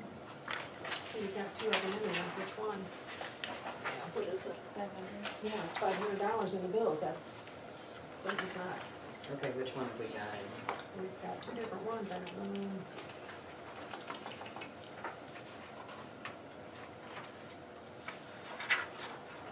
Different schools? Yeah, maybe one, Sure. $655 reoccurring charges and $9.95. $9.95. Okay. We need an explanation from Jay then. When is this due? Oh, the bandwidth is different. One's 50 and one is 150. Okay. Where'd you see that? Well, we can't afford $1,000 a month. Okay. Say we better table this one. Yeah. Yeah, I'd like to know what we're using right now. Right. Yeah, and if we plan on increasing Chromebooks, what we're Mhm. gonna have to have. Okay, Motion to table. I believe we'll make a motion to table then? Yes. Yeah. Okay. Hidden. Just a second. Okay. Aye. Tyler, Aye. Reiner, Aye. Bailey. Aye, motion carried. All right, written communication. Reminder of upcoming events, the next regular scheduled meeting is March 22nd. Hopefully we won't have to have one before then, but. Presentations and suggestions by board members. Do you have any? We need to discuss the request of the DARE money in the administrative packet from Parkview. We had a request from the village for additional monies on the DARE program of $7,500. I think 5,000 a year. And she needed another Another It exceeded the 2,500. 5,000. Yeah, I think that might be cheaper in future years, because there might not be a 2,000. I want 2,000 more. I was thinking 7,000. I didn't bring a letter with me. 7,000 even? Right, Chief, You're could I right. make a brief comment? sure. Okay, I talked with Chief King a little bit Friday afternoon, and we talked about that letter. Mr. Wiss and I talked about that. And the cost for this year, I believe, was $5,000 and then an additional $2,000 to finish up at LaSalle School. Now, Chief talked with Chief King about, you know, what was the police department actually asking, requesting? And Chief said, well, you know, we're like everybody else. We're like the school district's budget. He said, we don't have a whole lot to operate on. What if the board would be willing to make any type of a donation? And I said, so what are you asking? Because as Mr. Gibbons referenced the 7,000, Chief had said, you know what, they would be happy if the board would consider, you know, maybe between 2 and 3. So. And that's for this year, to finish the remainder of the year. So should we anticipate it would be that much again next year? Yes. So none of it's reusable as far as supplies. Probably not. You're saying for 23 to 2,500 is what they're really happy That's what with? Chief Okay. said they would be happy with. Because I thought they meant that it was even, whatever we can give, we'd love to have 5, but, Hmm. you know. Mhm. They just moved for 5,000, it went over, so they asked for Mhm. Why did we go over? It's not, I think it was budgeted maybe. I don't know, I mean, we didn't have anything to do with it. Right. I don't know how much time she's spending. I didn't realize they were gonna go to LaSalle. Which is, Yeah, I'm we not, didn't either. I'm not saying that's a bad idea, because it starts young. So I think this probably pays for her wages and supplies then. Main Yeah. thing, Yes. wages. Training So- cost and Yes. wages. And the training costs you won't have next year. Mr. McCormick, how often are they coming into your building, do you know? She just came in to talk to me last week, now that she had wrapped everything up at Parkview. She wanted some time this spring, and we had talked about it a year ago, but I hadn't heard anything for a while. And so, as she told me, 3rd and 4th grade are basically the same program. And so what we're probably gonna do is just do 4th grade out of those 2. That way they're getting an introduction to it before they head over to Parkview for the bigger program that's done in 5th grade. K2 has smaller little 30-minute sessions, and we're gonna see if we can work all of those in with all of the classes moving forward. In speaking with her, I know she said it's made a big difference for the students just seeing these people out, seeing her. Kids are aware, they know. They're in the school a lot. I think they do a lot for us. They did the book bags at the beginning of school, Right. and they donated to the moms. You know, From what I've seen, she's very good with the kids. I think when the shooting happened in Florida, she said, y'all don't realize this, but had your schools really manned hard that day, that they knew about that way ahead, and they said, we even had an extra officer come in, and they were Good. closer than you think. I wouldn't have a problem. With the money we just dropped on our buildings, this is directly for our kids. I agree. How much would you like to propose? 2,500? I would do 2,500. Okay. You can, Do what? yeah, 2,500? Okay. For the police department, you wanna let her know, or? and starting next year, it looks like we need to get into some kind of agreement with the village. Yeah, it's just They're like the gonna wanna library. share the cost, to share the cost. The original program, the village always provided it. I think it was grant driven back then, and now there are Yeah, I no don't- grants, and yeah, I know we I wanted don't it know. back, so the least we can do is take some of the expense. There's critics to the program, but So that's 2,500 to finish this school year. To finish the school year, yes. we can't actually put that in the motion tonight, but We can take a consensus, it's up to him. Mr. or- Whiston to let him know. You can spend that much without a motion. All right. That's all I have. Mr. Whiston, it's yours. Just had a couple things, just Terry Cagle was in before the board meeting. If you've been down by Parkview, they're getting ready to start painting the water tower. I say getting started probably within the next month. The days I've gone down there, yesterday there was 2 semis and gravel. They put lots of gravel on that little road. They have put lots of gravel. I know 2 semi loads, at least 4 semi loads of gravel on that road.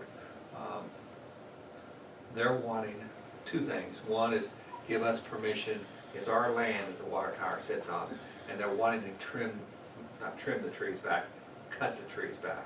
There's gonna be a skirt that comes down over the water tower where they paint that thing. Paint's not going anywhere, it's staying all within that net. But when that comes down, the trees are in the way, so they wanna cut out a circle. And Terry says that's just what needs to be done. They have cut some trees down, there's not as much brush in that road. They have cut quite a few trees down already, or definitely trimmed them back, because it does look a lot better.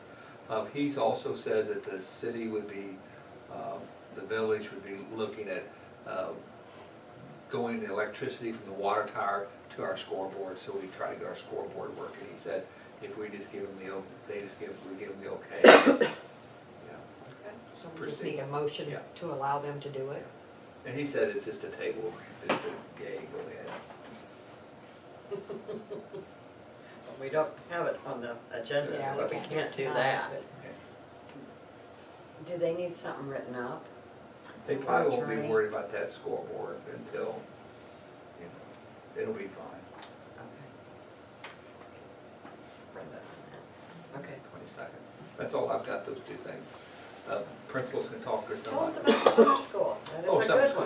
one. Okay, summer school, the principals can help me on this. I don't want you to think that we found this grant.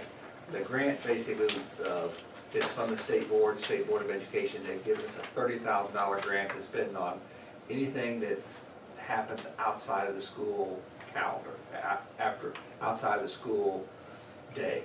Okay, if we have tutoring going on now, we can use this money for tutoring.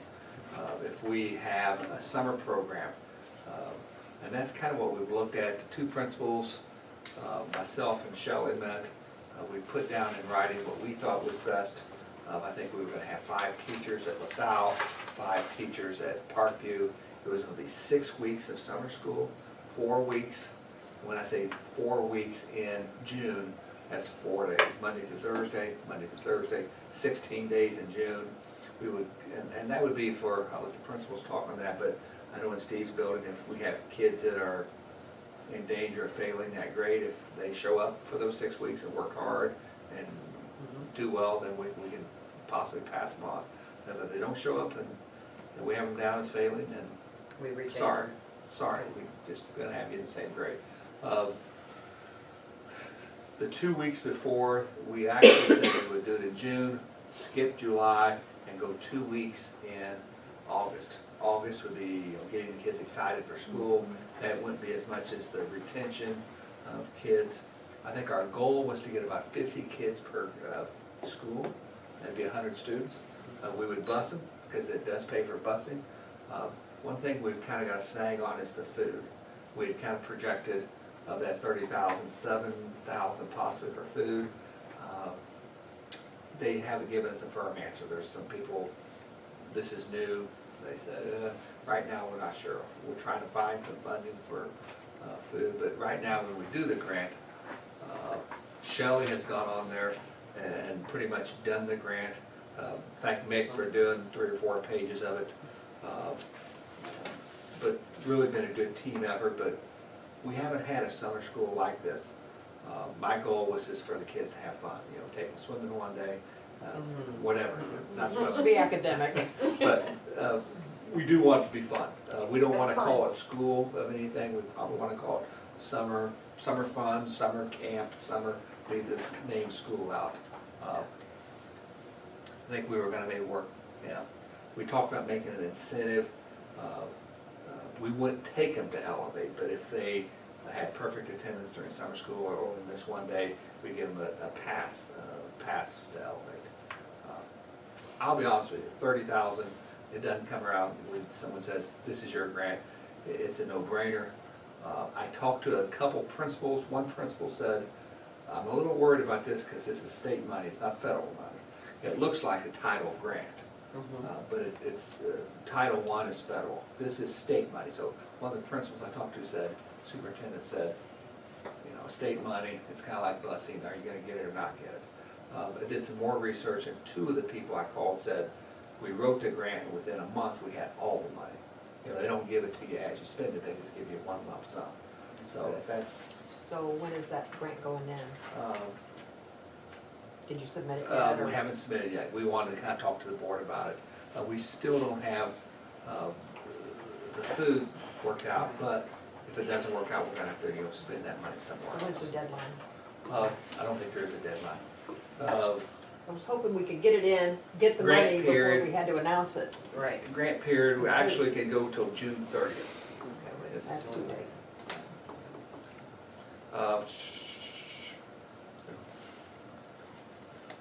And one thing we will do of this, they say here November 2nd, the end date is June 30th.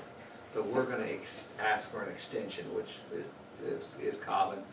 We can get an extension till August 31st. So those 2 weeks, Be able to teach the 2 So we got weeks, that. which is what you were saying quite a while ago. I let Mick and Steve talk, but we I really, think we tried to, I don't remember if we did or not, but I know it was a good, A discussion. Shelley really worked hard on this. I think she kept all 3 of us focused, and I bet she did. she knew That's things. great. She says, the extension, I wouldn't even thought about, she says, oh, you can get those 31st. And it is important to make it fun. Years ago, they had built rockets. And our kids went during summer school, and the science teacher, which happened to be Mr. Garmin, they built rockets. That's okay, they learned. But I got pretty excited about this when I saw that money. Yes. Yeah, that's And great. what happened was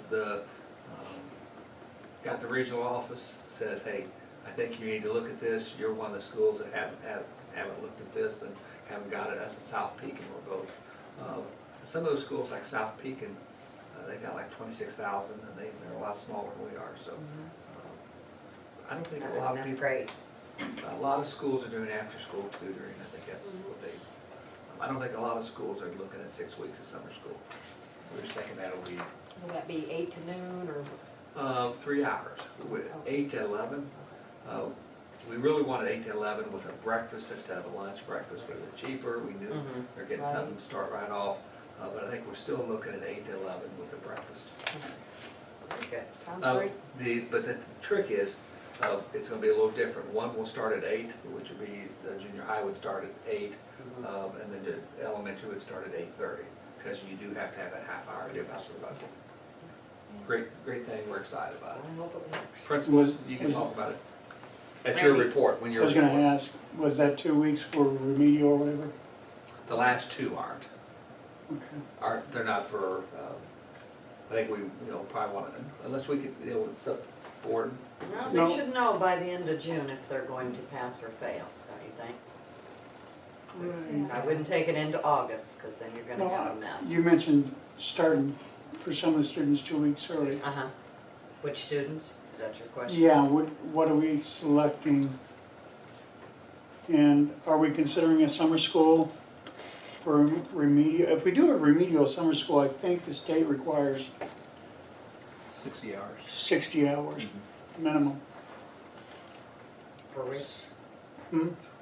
Through the No, whole for thing? the program. Oh, okay, all right, If we're calling it a remedial summer see. school program, you're right. we have to provide a minimum of 60 hours if it's remedial. It'd be 48, Not quite. a month would be. You say we'd have to have all 6 weeks.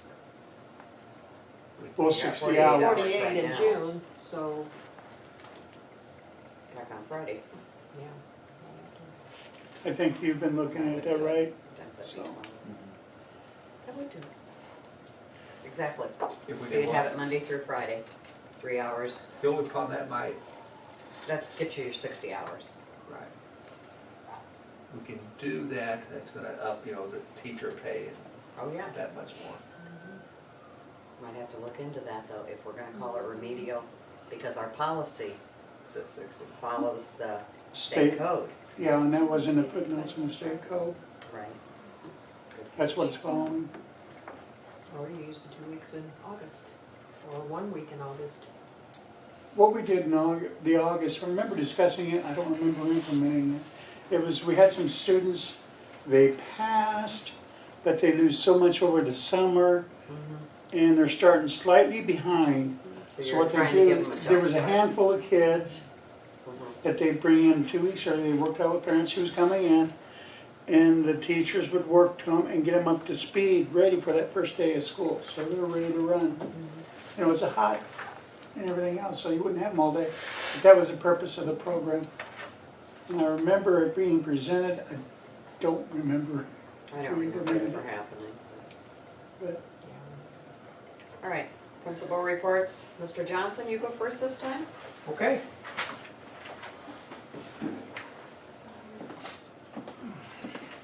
Well, we're excited about the program. That's going to be a good thing. Retention candidates, right now we presently have 38 retention candidates at Parkview School. Graduation date proposal, we'd like to propose that we have our graduation on Thursday, May 24th at 6:30 p.m. at East Peoria High School. We've talked with East Peoria High School, that date would be solid. Good. Okay. Great.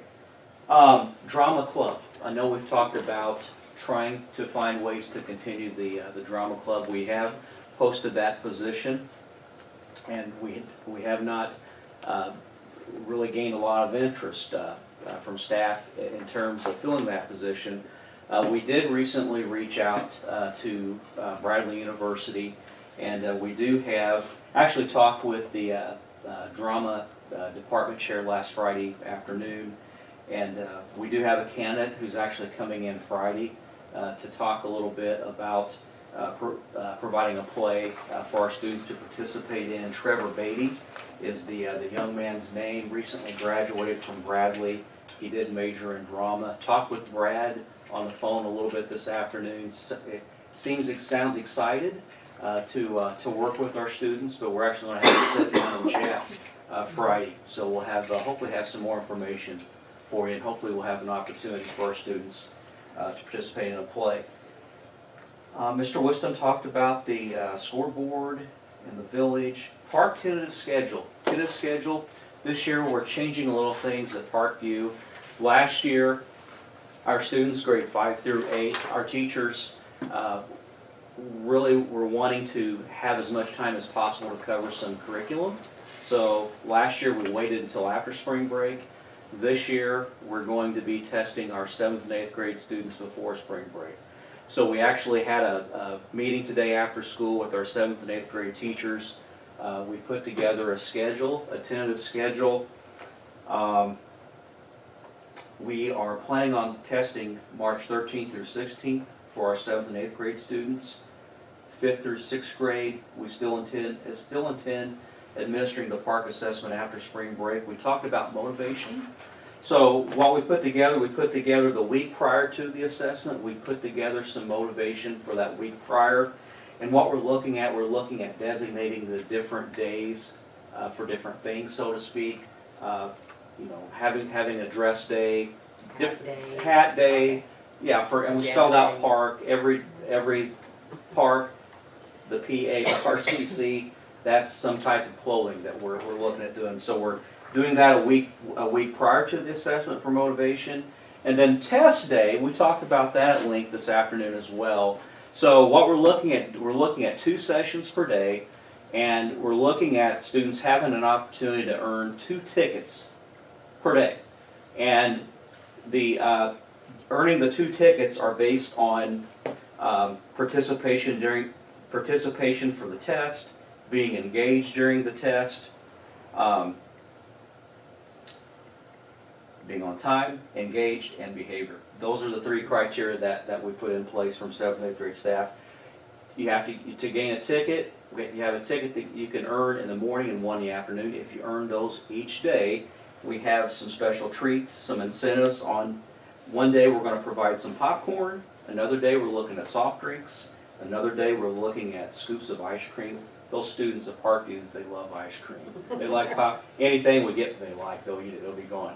So, and then on another day we're looking at ice cream sandwiches for those students who actually earn 2 tickets. But you've got one will not get you the incentive. You got to get 2, and we're going to be monitoring that with some informal assessments.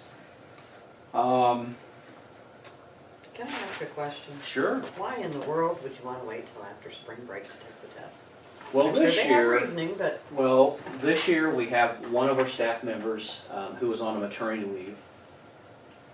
Came back after Christmas, so we're wanting, and that was at the 5th grade level. So we're wanting a little bit more time to help cover some of the curriculum.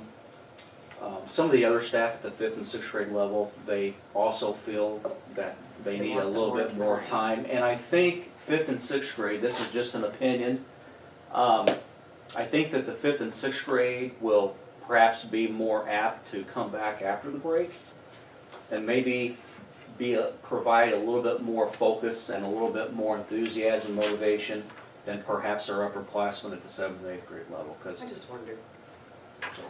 Yeah. Do we have the lunch menu here that I can Yeah. Take a look at it. Or do we have March already? This meeting starts on March. Thursday. She says yes. It went out last Friday. What else do you have, Mr. Johnson? That is it. Very Unless good. there's any questions? All looks good. Did you agree with our locker room discussion? Yeah. The only question I Should have had, included you in that, I'm the sorry. only question that I was thinking about was when if the plumbing is relocated, that wall, I don't recall if the conversation, was the wall going to change at all or going to stay the same? The wall stays the same same, width? and I think they would probably put a door on it or something, I don't know. No, That's the wall the only- stays the same. Yeah. That's how because otherwise it's another $8,000. No, it sounded fantastic. Students would be impressed. And they should be able to see well. Absolutely, with new lighting, that's awesome. Yeah. All right, any questions? She mentioned the lunch menu. It's too late to bring it up now, but I know I suggested a couple of years ago during testing, make sure the whole week is whatever the kids' favorites are. That's You what I pick wanted that. to see. Forgot about What that. is it that the kids really like? And make sure they're looking forward to having lunch that day. We need to make sure we get our grill outside and grill some cheeseburgers and Mhm. Yeah, all whatever that it takes stuff. to They get love them, that. So, want to come to school and work and not fall asleep after lunch. good point. We did talk about snacks today as well in our meeting this afternoon. Okay. Make sure we have some nice snacks and incentives, but that's something to think, absolutely. It's just, Okay, maybe she would, that's hard to remember a I year in forgot about it, advance. and then you mentioned it, and I I thought, know well, you is that what did. you're looking for, to see what are the kids, if it's something they don't care for? Yeah. Right here. Or a test. Pizza. Thank you. Okay. You might as well read it, the audience is wondering what they're having. Taco salad, Mine one too. thing. Hot dogs and eggs, chicken Alfredo, and pizza burger on the front. All right, Okay. Mr. McCormick. Thank you, Mr. Johnson. Sure.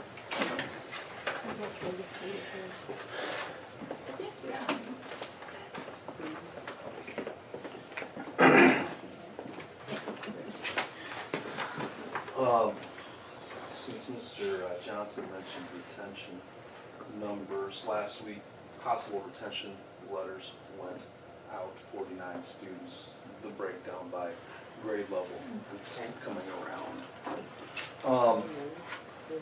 You know, and going back to what we said about the summer program and that grant, when we talked about that, 49 is not atypical for me. It's usually in the 40s, maybe the low 40s as opposed to the high 40s. But usually that letter serves as kind of a kick in the butt for some parents and some kids who pull it together during the last couple months of school. If I end up with 5 retentions, that would probably be about average. Now, How many did you have last year? 3, 4, something like that. Okay. Okay. Personally, I'm not necessarily in favor of doing a summer retention promotion program. I figure they've had 9 months to learn it, and we're gonna somehow cram it down their throats in 60 hours worth. I would rather focus on the 40 kids that got a letter and squeaked by to get them up and get ahead. That's just my opinion on that. Okay. Anyway, oh, the other thing I was gonna mention on that Stratus bandwidth, if you looked at those two numbers, one is, the bandwidth is 50 for the lower cost and 150 for the higher cost. And I'm guessing that's the difference, and as it was once upon a time explained to me, think of it as a garden hose of information coming into the building. You know, do you want 50 or do you want 150? So, Yeah, but even the terminology on it's different. One just says the Ethernet private line and the other is the diameter of the, so. We have a tech meeting on Thursday, so, 3 o'clock. yeah. Mr. Johnson, you're also invited if you'd like to attend. Okay. We'll get some clarification on that. Okay, come back to the summer school. Sure. I'm not sure we can do one thing for one building and something else for another building. Because we're gonna have to change policy. Now, I think Mr. Giddens and I have talked about the policy. I think it's got enough teeth to hold the retention. If this child does not pass summer school, we can retain them, and I think it's time we do that. Do you think we already have policy to that effect? Maybe? didn't I print think it out. so. How do I think you, we did. Mr. Johnson? You, Mr. Giddens, forwarded some policy. It looks like it was adopted February of 2006. And you have the policy in place, yes. Because we usually don't have the summer school to be able to We do it, haven't had see? one in years. Right, and I think that's why we just figured we couldn't. Well, if we've got this, then it's time, and I don't like to retain children normally, but there are times we're just passing them on and we're not helping the child. And And I going think along we're at that point.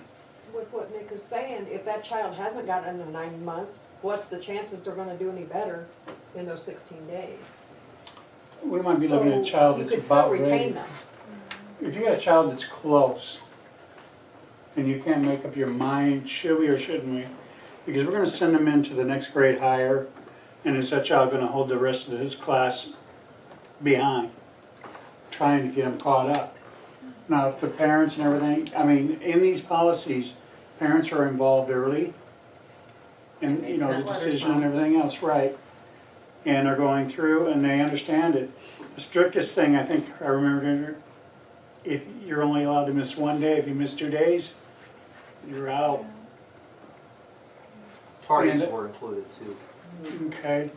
And that was strict, but I mean, we are trying, the state law, if it is, the purpose of the summer school is, do they progress?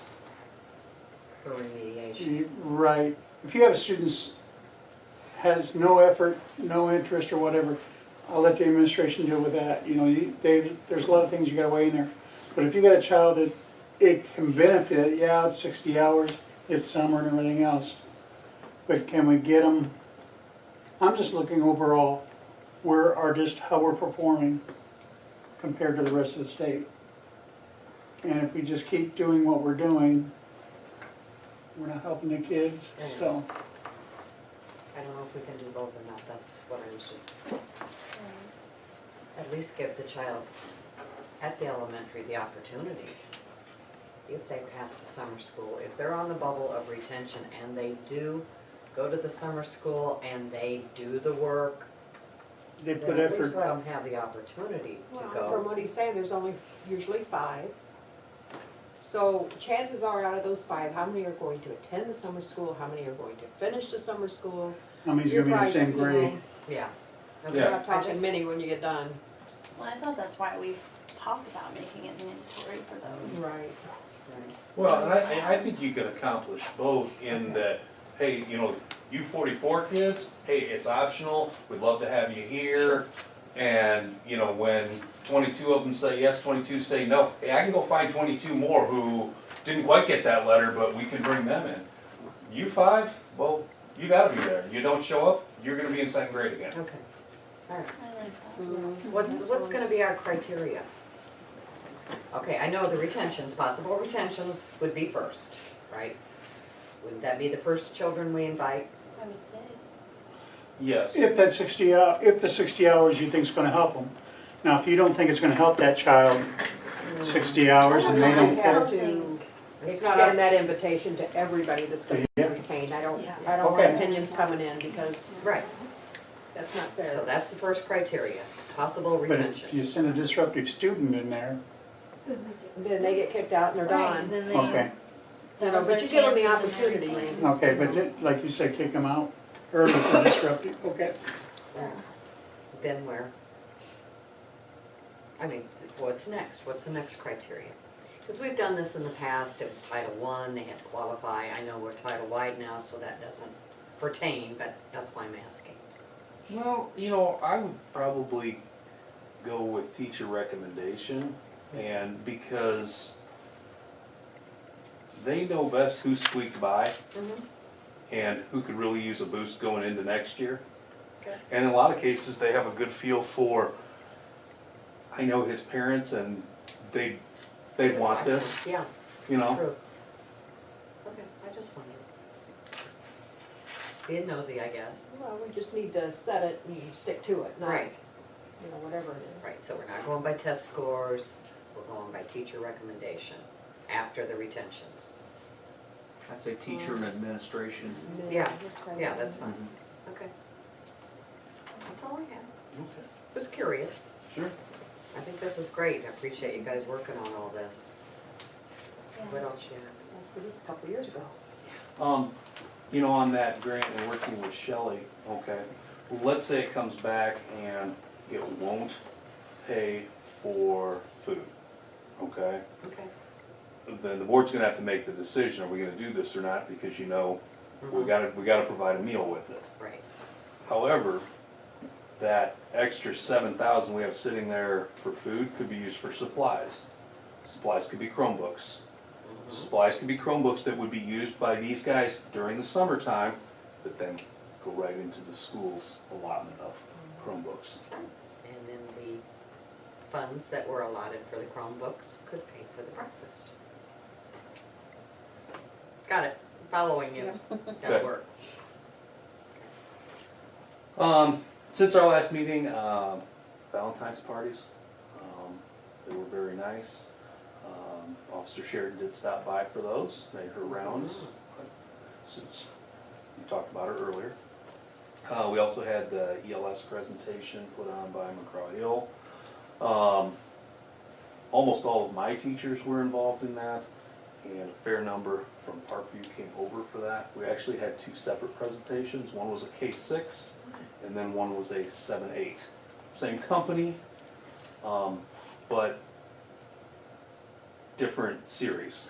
7-8 is more reading and writing focused, as I understand, more novels and writing focused than as opposed to, learning your ABCs in kindergarten.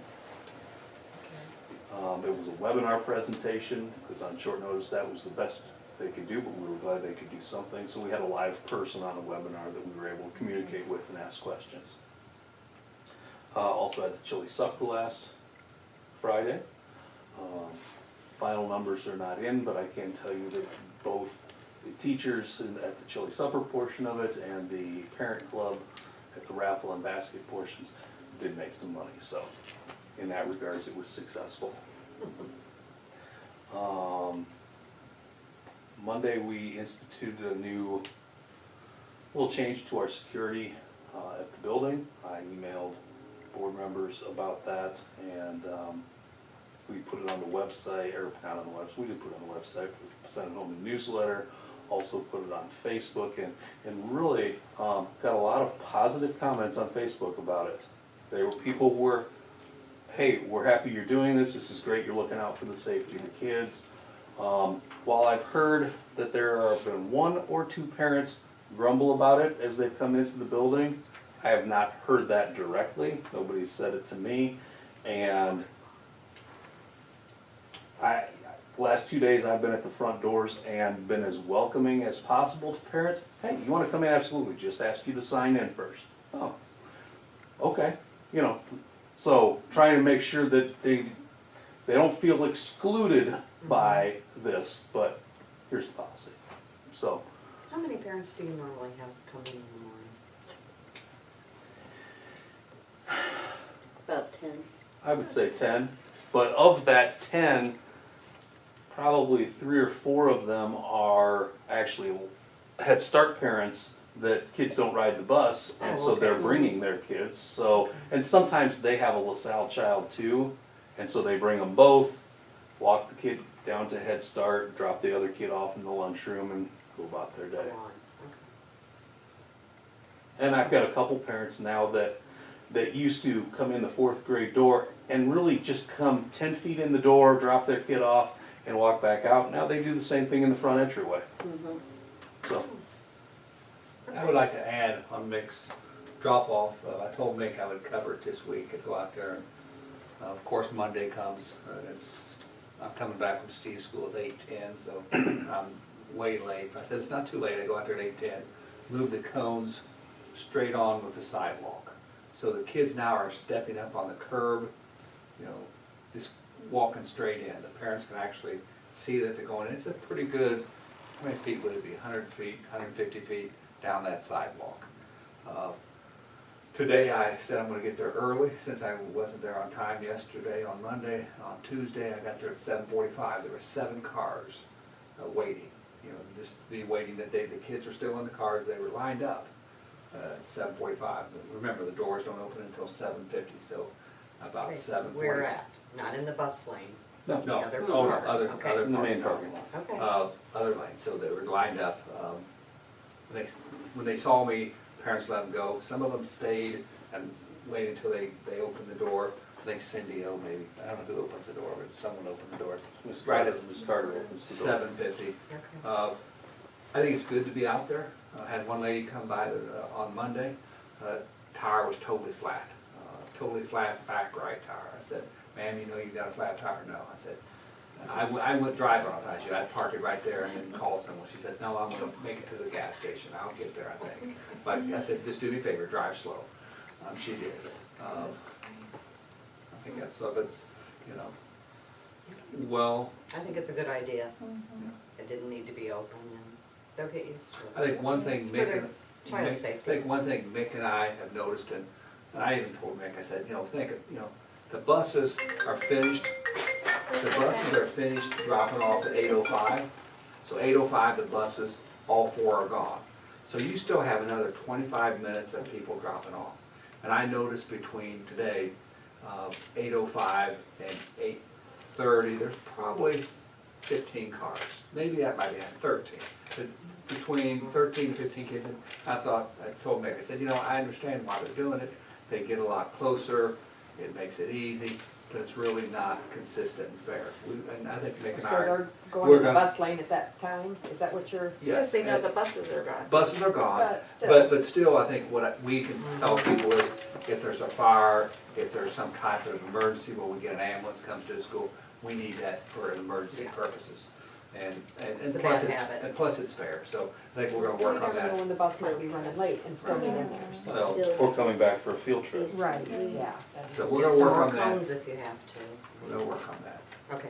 Now, if they drop, like Head Start, there are 3 parking spots, I think if they, and here's a little bit of, just a little bit of a problem. If Head Start gets here, they wanna walk that kid in, you know, I think it's okay to use those 3 spots, but that's it. The only problem is you do have buses going Walking through in it, front of the buses. walking in front of the buses.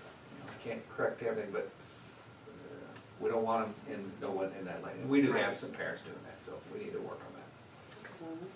Anything else, Mike? Oh, yeah. I haven't really talked very much. Way to go, Nick. It is Dr. Seuss week this week, so every day has a different theme. I see different classes reading different books each day. And Dr. Seuss's official birthday is Friday. And by the way, it's not pronounced Seuss. I learned that Really? the other day. It's like Zwies or something like that. The real pronunciation, but that's beside the point. We are visiting Monroe School on Friday, Saw that. March 7th. That's next Wednesday. We have our endangered animal zoo. 4th graders did projects, all 3 classes combined and formed groups that way, so kids were working with kids from other classes. They did PowerPoints as well as physical projects on endangered animals, created their own little habitats for them, and they've done presentations in the class on them for their classmates. But then the evening of March 7th, we will have popcorn available for the zoo, and everybody in the school is welcome to attend. Well, last thing about mixed building, went out for lunch recess today. I think there was 5 other people watching the kids. We had 6 people out there watching the kids. There isn't a piece of equipment out there they don't use. The old wooden thing, I'm telling you what, guys, they climb on that old wooden thing with those hooks more than anything. But they use all of it. I don't think there's any one thing. I think the only thing, if maybe the green thing that has the slider thing, that's not real popular, but everything's pretty popular. Even the old round thing that's old, they like it. They like recess. They love recess. Park testing, we're doing ours starting on March 12th, so all of our kids will be done before spring break. 3rd and 4th grade will test at the same time. We worked out a schedule. First day, they'll take 1 test. They have 7 total to take, and then Tuesday, Wednesday, Thursday, they'll take 2 each day. We've got snacks planned for in between them, as well as on Friday. Similar to what Mr. Johnson's got with his, incentives, we've got the potential for extra recess and the potential for ice cream. So, we like ice cream too. Last item I have, and this is something I kind of want to plant with you guys and let you think about. Our kindergarten roundup, not kindergarten roundup, scratch that. Our kindergarten screening and finding those kids in the past, since I've been here, has met with really kind of marginal results, okay? We don't seem to get many people to come in, and it's difficult to free up the kindergarten teachers to do the screening. We've provided subs in the past, but subs are few and far between. And I talked to some other districts. I talked to one of the principals at East Peoria, and said, how do you guys do it? And he rattled it off to me, and they do it about the same as us. I called over to John Henry in District 50, where I used to work, but I didn't work at that building. I said, Josh, how do you guys do it there? And he gave me something really different. And I ran this by Mr. Whiston, I ran it by kindergarten teachers, and I want to run it by you, and just let it sink in, and we can talk about it beginning in March, okay? They do theirs the last 2 days of school. Their kindergartners don't come to school the last 2 days. Kindergartners are done 2 days early. He said it's been this way forever. They book those days with people. He said we actually get 80% of the kids for the next year to come in because it's late enough in the year that people are starting to think, oh, my kindergartner's gonna be in school next year. I'm starting to think about that. They get a speech teacher in there who screens every one of those kids, which is something we could do but have not done, largely because if we do it, we typically do it this time of year, and East Peoria's was this week, I think, too. Those kids see so much growth between now and then, especially in speech, that it's almost not worth doing the speech portion of it if you're going to do it now. So I don't know what your thoughts are on that. Kindergarten teachers like the idea, but again, it would require notifying kindergarten parents that, hey, your kid's done 2 days early. And can we do that? But every child had to go X amount of days. 8th graders don't. Kindergarten's not required. Kindergarten's not required. Thank you. Okay, you're right, 5th grade doesn't either. No. Okay, think about it. It's not costing us anymore because everybody's still being paid. It would including cost us speech. less because we wouldn't have to get subs. Right.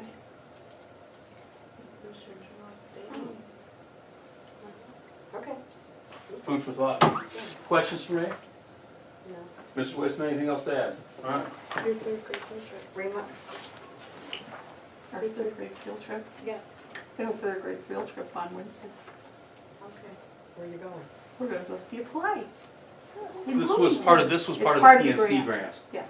This was part of the PNC grant that not only are they writing and performing a play, Correct. but they're going to see a play over in Bloomington.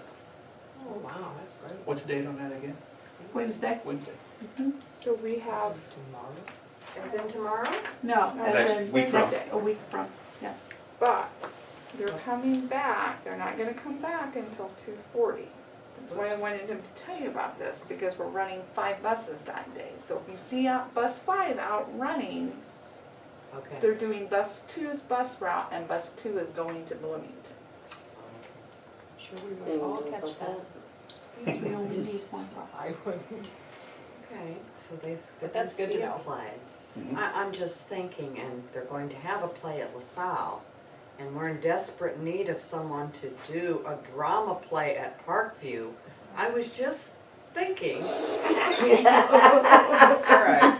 Yeah. Thank One's enough, thank you. Thought I'd throw it out there. One's I enough know. with third graders then, so fifth graders. I think you do a good job. Yeah, with third graders. And am I correct that 5th, 6th, 7th, and 8th can participate in drama? They have in the past. 5th, Yeah. because some of the Yeah. things they can't participate in. Drama.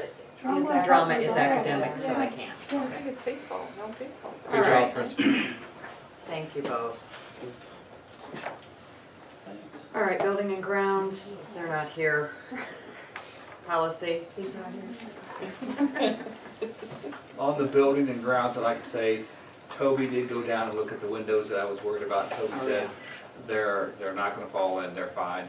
They've shifted a little bit with the weather maybe, but he said when it gets hot out, they're gonna try to straighten up and but you can see it.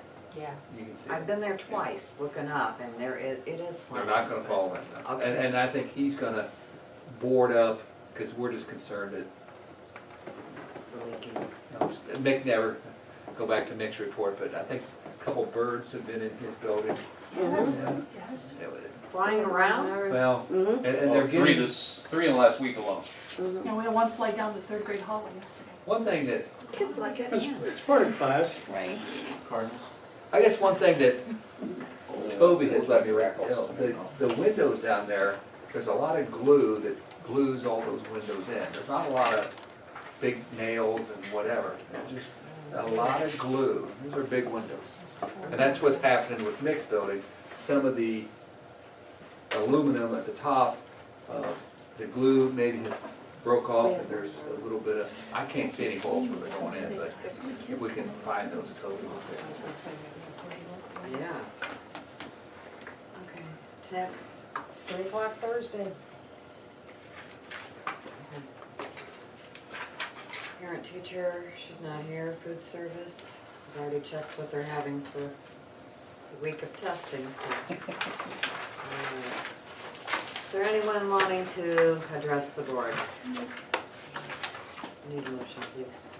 I'll make the motion to enter into executive session for student matters, appointment, employment, compensation, discipline, performance, or dismissal of specific employees of the public body, collective bargaining matters between the public body and the exclusive representatives of its certified employees, and review of executive session minutes from the regular meeting held February 13th, 2018. It's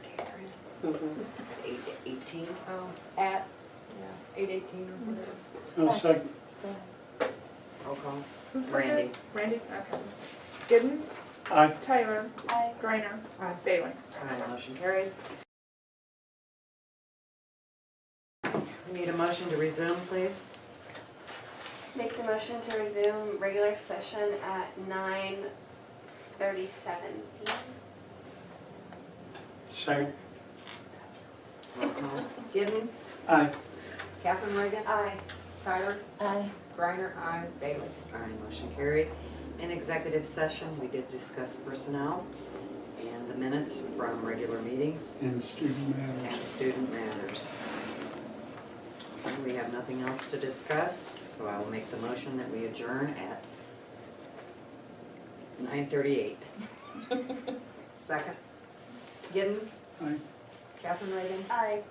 Tyler, Aye. Griner, aye, Bailey. Aye, motion carried.